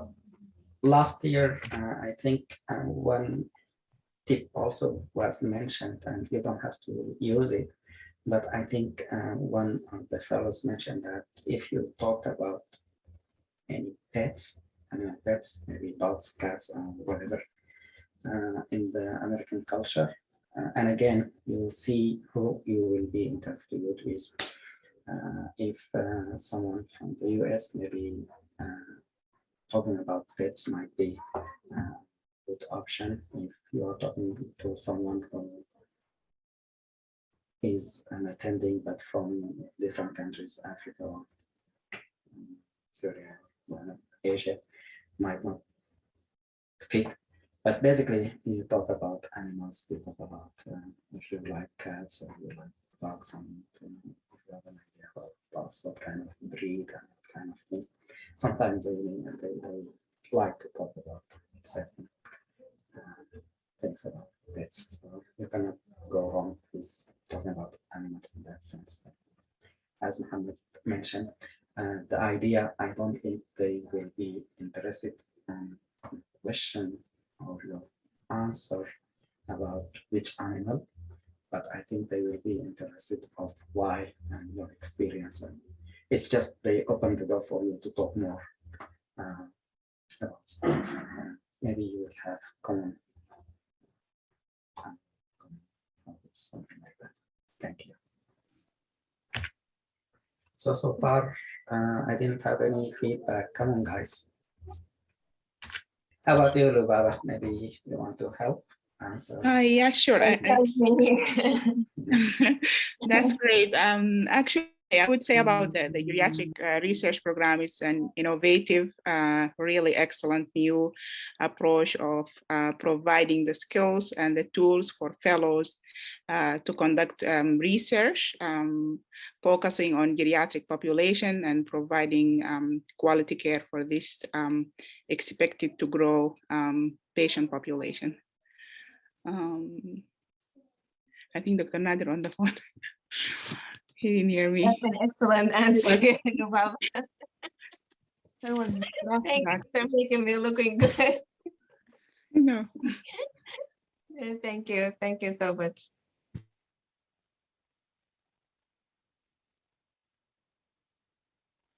Yeah, I think Dr. Nader is busy right now.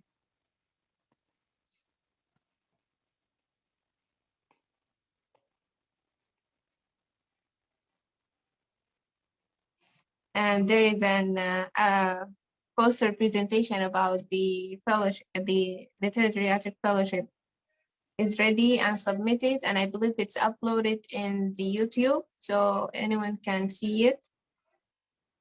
And they can like take from it. I believe it or not, I have presented, but now I'm lost for words. Thank you, Lubab. This is what happens when that is on the spot. Yeah.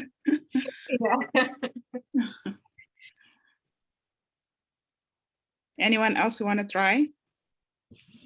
Yeah, the live one is very fun.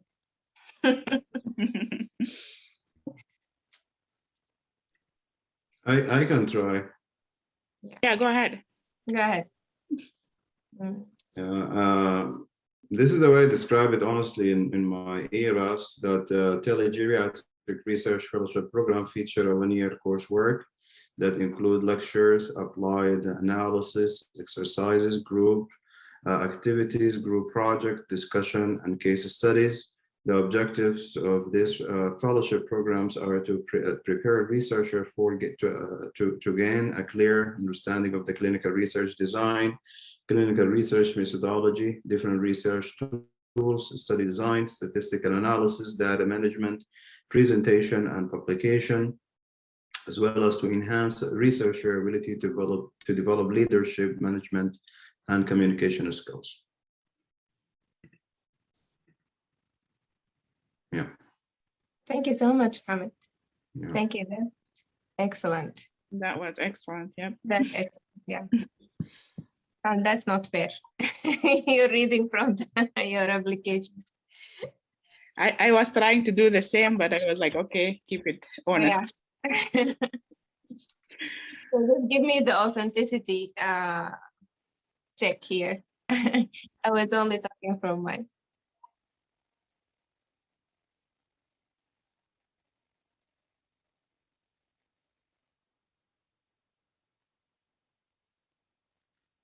Anyone else want to share?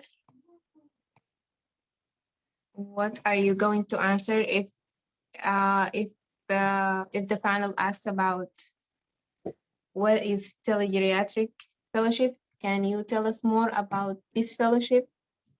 If anyone wants to answer. Can I answer? Just a short answer. Still, I need to work on it, but okay, just don't know what is my answer. Yeah, here. It is an innovative virtual program that concentrates on research projects related to geriatric population.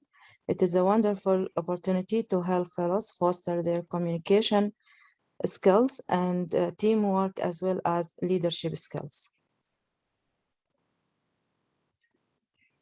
That's Yeah. it. Thank you so much. I like it. It's short and to the point. Yeah, it's easy to memorize when you're in the interview. Thank you. Hiba? Yes, I can give it a try, but let me see.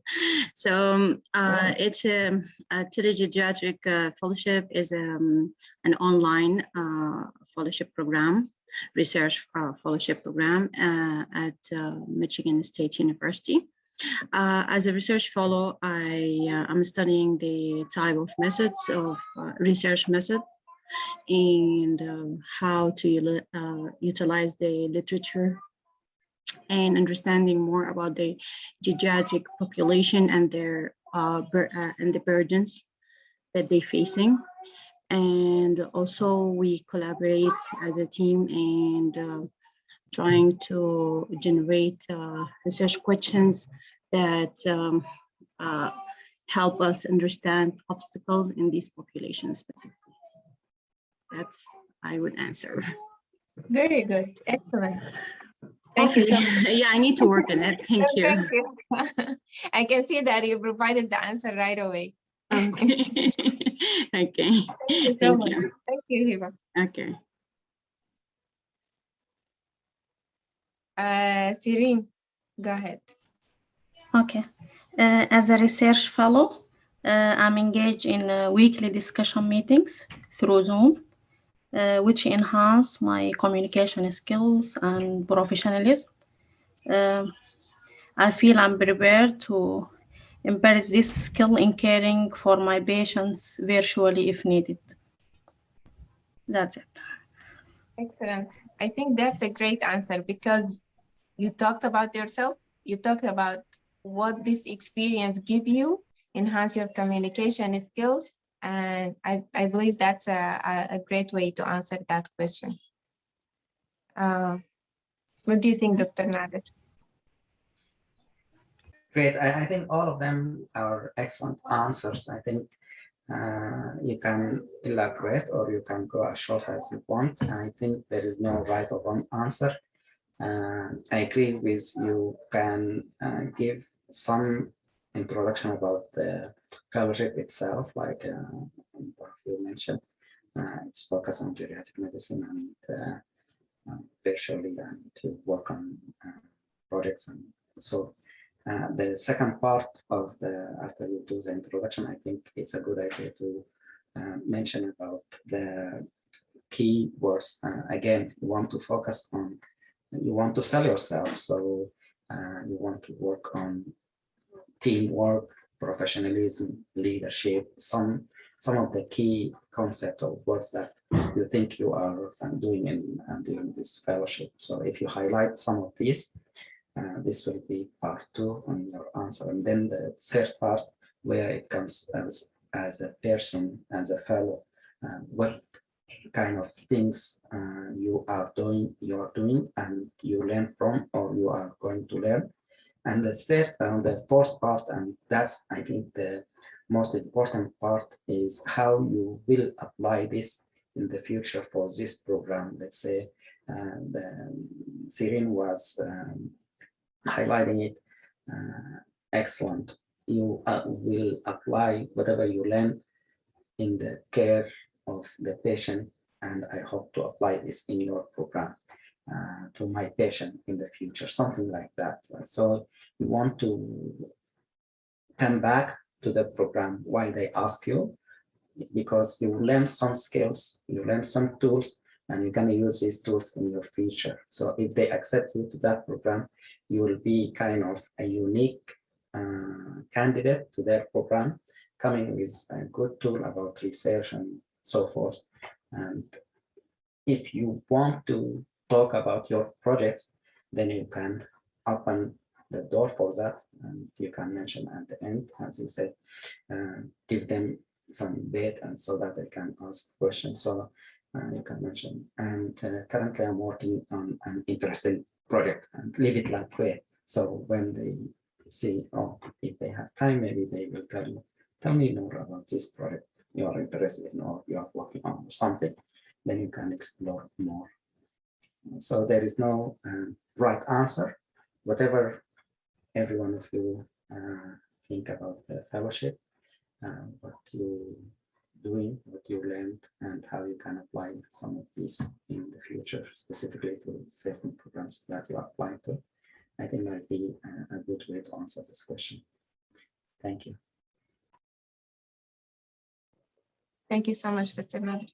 Yeah, I guess we have like to answer this question in two parts. First part is to give them a brief about the fellowship. Second part is to tell them what have I done or what have I benefited. Like, for example, I have been part in several research projects as a team member and some of them as a leader. Like that will give them the, yeah. Thank you, Dr. Nader. Thanks for sharing. All right, so anyone else want to share their opinion or their answer on the question or any question in general?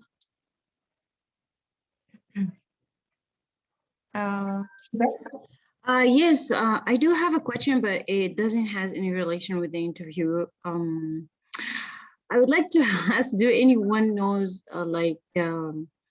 if we could work under supervision as a physician paid in New York? I have been hearing this, so if anyone has any idea, is this true that we can have a temporary license to work under supervision if you are ECFMG certified? So if anyone has heard about this, please share it. If not, I will dig in and let you know if, if it's true. Well, or in any state. Yeah, that's new, but I have heard that some people, when they complete their fellowship, like some people, they can do the geriatric fellowship before they do the residency. You can be licensed and you can work in some states as a physician. I'm not sure. My question is with the ESFMG, you can get a temporary license, I think, in New York to work under supervision. No, I want to add, you can't get it in New York. It happened in Washington. So that's true? Yeah, that's true. The Washington, they have accepted that they can kind of work as a like under a supervision of a physician, but you have to be a resident of Washington for like 2 years or something. Okay, so I would appreciate further if you can send us link or something for that, because this is really I can share the link on the WhatsApp group because somebody shared it with me. But for now, it's only like accepted in Washington. Some, ECFMG certified doctors, they tried, and they like the mayor accepted it, the mayor of Washington. Okay, so now is the law is valid. The new. Yeah, it's only in Washington, not in New York, not in New Jersey, not in other states. But maybe like they will consider it too, because Washington has already accepted it, so it can be a probability, right? And how to get the position, like with the recruitment agents? Do you know? Do you have any idea how to get like involved in this? That was some, it started with WA something. So that was a group or something, but they told to be eligible, you have to be a resident of Washington for like 2 years. Oh, that's yeah. In different states. So I was like, it's not gonna, like, it's not possible for. Yeah, I understand. Okay, and also, yeah, Arizona, I do agree, Tahani, with Arizona. I see here. Yeah, Arizona. Okay, Arizona. Yeah, I see they have this bill passed, but unfortunately, I tried to reach the Arizona, what's they call it? Arizona board, the Dr. office, Nadir has but shared it. they don't have any idea. Yeah, Dr. Nadir has shared it. It's exactly the same. Yeah, that's what I was talking about. Yeah. Okay. Thank you, Thank you. Dr. Thank you. Thank you, Dr. Thank you very much, guys. Appreciate it. That's helpful. Thank you, guys. Thank you very much, Hiba. And Lena said it's in Missouri too. And I believe the thing is you have to be a resident, and that's the specific state for 2 years. Mohammed, do you want to share something? Go ahead. Yes, the thing is, I hear it's in Missouri, but you have to do this registration within 2 years of getting your ECFMG certificate. So if you get you've been certified more than 2 years, you won't be able to get this thing. They call it physician assistant, and it pay good, but again, the job is not kind of easy to get. You get the license, yes, but the job itself can be kind of, you have to be lucky enough to get, and they pay good accordingly. Thank you. Thank you, Mohammed. Yeah. Is this physician assistant the one that we're talking about, Hiba? Or I'm not sure actually what the title, but in Arizona, when I read the bill, it said associate physician. Okay. That's what it's written in the bill when I review it. But actually, I think if we could find there is like, a health recruiter. If we find like a if we find someone who understands the system and work with IMG in finding a spot like this, that would be, I think, helpful. Great. Yeah, that would be extremely Thank you, guys. For sure, that would be very helpful. But I think there is a lot of limitations. State laws, and some states, they have to, when they adopt a certain law, they have to go through some certain process, and a lot of, I think, issues about IMGs are not very well presented. That's to me, I think specifically the IMGs who are inside the United States, living and working inside the United States. I think they're not very well presented or appreciated, I believe. So we need more of those laws, I believe. Dr. Al-Wali. Oh, yes, Hiba, adding to what you mentioned, and Dr. Mohammed Tijani, I'm kind of personally, a year and a half ago, I kind of contacted them both, Washington State and Missouri, and there is also, in Missouri, they also kind of mentioned they care about the year of graduation, and this is really kind of shocking me. Like they said, like they would prefer if you kind of recent grad. And also they mentioned it is really competitive. They said like they will receive a lot of application at the same time with people who is being working under supervision of sort physician, and then they go over and they kind of do an interviews. It's kind of the same process. So they do an interview, and then they will figure out if you are kind of applicable for that position or not. Okay. Thank you. Thank you for the addition. Lubaba, go ahead.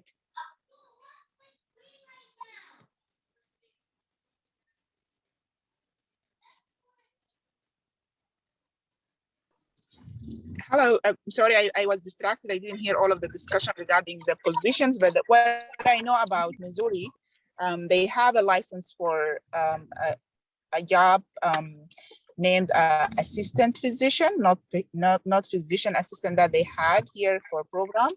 But as Dr. Alwali mentioned, you have to be a recent graduate within the last 5 years. And I knew people obtained that license, but were not able to secure a job there.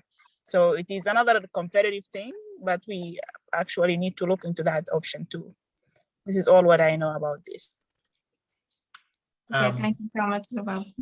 Yes, adding to that, Lubaba, thank you. So, and personally, as I mentioned, I contact them, and then some of them, they send me a paper, and Hiba, you can look for it.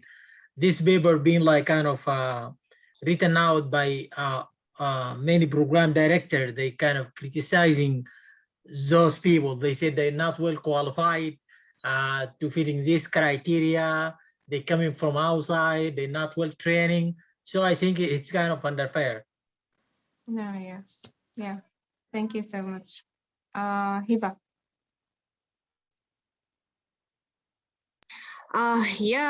That's again, we are in the same dilemma. So anyone also, if there is a time yeah, for that, another question, is there is a time, Azza, or we done for today? A couple of minutes. Okay. Anyone has any idea about the Caribbean things that is circulating in the environment these days? So if anyone know anyone who went back to school, I think 1 year or 6 months, depend on the medical school of the Caribbean, how this works and how the graduation years work. If anyone heard something, please share it. If not, also when I know, I will share. All right. Okay, Dr. Muhammad said you can try an assistant. You can try teaching as adjunct professor. Okay. Teaching like in community colleges. Oh, that's interesting. I think maybe for the next meetings, or perhaps we can have someone talk to us about the other pathways or possibilities we can do, like the Caribbean teaching thing. Dr. Muhammad, you can give us something about it. If anyone wants to talk about Dr. Alwali, go ahead. So Hiba, I'm not sure, like today, like I keep jumping on your question. So me and my friends, hopefully we apply to Caribbean medical school, and we all get accepted. We are almost 4. The earliest one of us, he's when he finished. He is now a resident in a program, university program. This program criteria is just like within 3 years. But let me say that part of his support that he cleared step 1, step 2, step 2 CK, especially with good scores, step 3, and then he finished Caribbean Medical School. He fit with that criteria, and then he get match. Okay. Nowadays, one of my friend too, he's in he finished like internal medicine rotation. He will finish next year. But the only issues about the Caribbean, like the money, like they will, I think by the year of graduation, you will kind of put around 100,000 on your back. So this is by minimum, and it's not that secure position. So most of the colleges that accepted kind of have loose requirement and policy to accept an IMGs. They have a little chance more than us. Not that like kind of wow, it is kind of no, just like that. Thank you. Okay, Dr. Wali, actually, that's very interesting. You have been accepted? Yes, and I kind of still kind of holding my position. Okay, Yes, I so feel like can I ask you, I don't want to go personal if it's that personal. Sorry for the background. Is it like, can you share with us the university, or for now you want to just keep it this way? And if it's not, it's fine. Are they gonna repeat you the 4 years? Do they gonna repeat you? No. Or just 2 years or No, one? they assign you, sorry for interruption. They assign you just for clinical rotation. Just a 1 year. Not 1 year, it depends. So like, it depends on what you choose. So you may choose like, okay, I'm going to do like 3 kind of major and the rest is elective. So sometimes they kind of just depend on how you plan to do though. Some people say, okay, I'm gonna just do internal medicine majors, pediatric major, and the rest of them is gonna be like minors. Okay, and how So, many years can I ask? Or how many the total is going to be like a year and a half. Year and a half. Okay. Yes. So, okay, that's cool.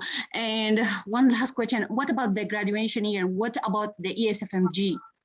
They don't care about that. Even if you No, not I care about that. What I'm gonna write in the class. No, they for their requirement, they don't, even if you're not passing, just they kind of asking you to pass step 1 to be like kind of eligible start your rotation.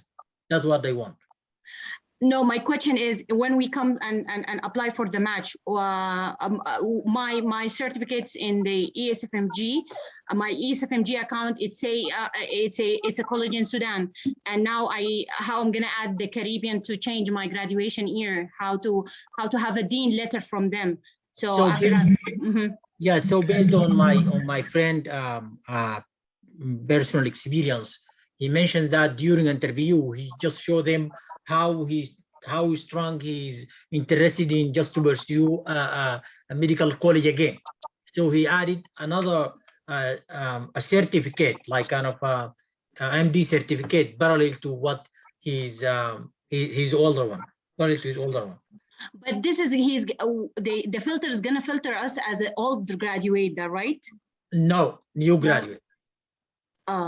I'm sorry, I'm confused about this, but I will contact you directly, honestly. Okay, because okay, I need too much details because I may follow your step anyway. Okay. Thank you guys for your patience. Thank you very much. You have my number. Thank you.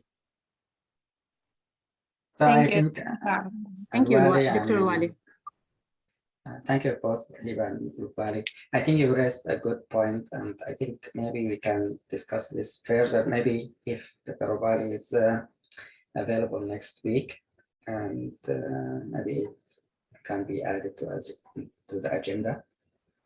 Yes, maybe you can tell us maybe 10-15 minutes with some questions, maybe 25 minutes to cover this aspect and see what options maybe people will be interested in as a blank P if someone is interested in something. But let's discuss next meeting.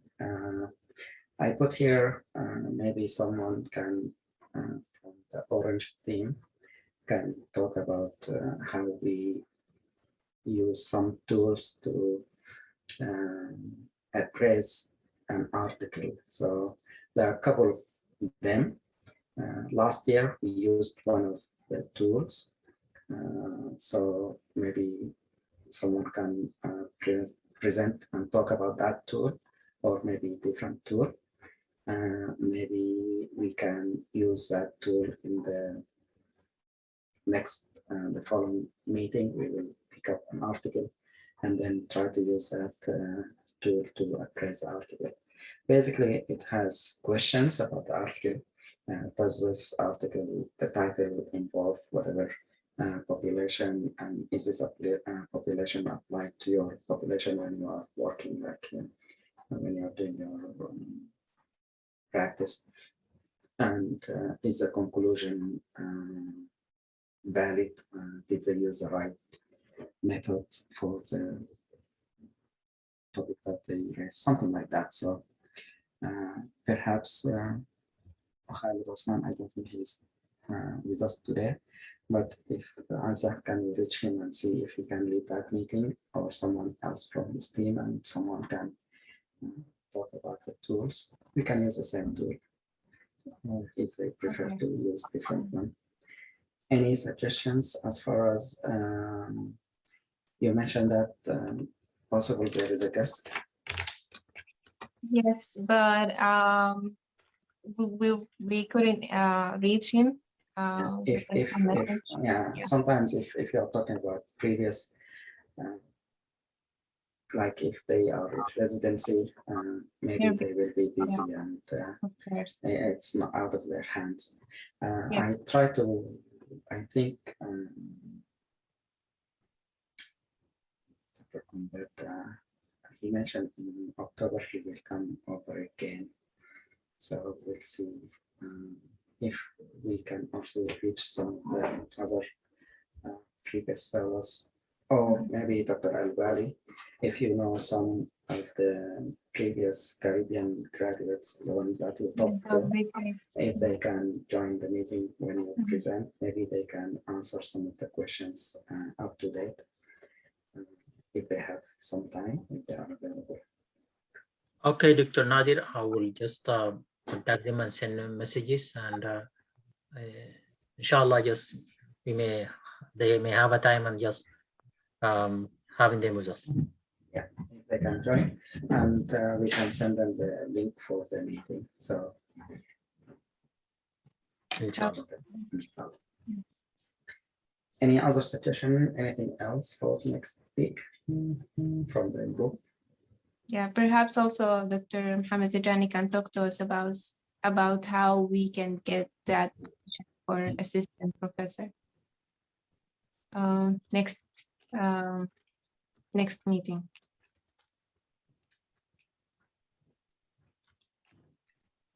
Yeah, yes, I can do that.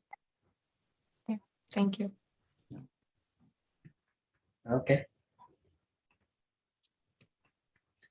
Any questions? Anything else, guys?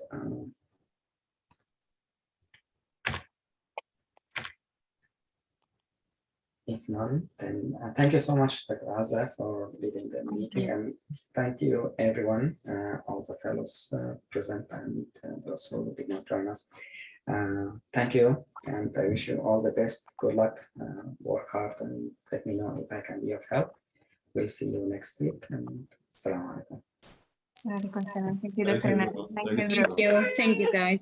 Thank you all. Bye. Assalamu alaikum. Okay, thank you, Dr. Nadir. Assalamu alaikum.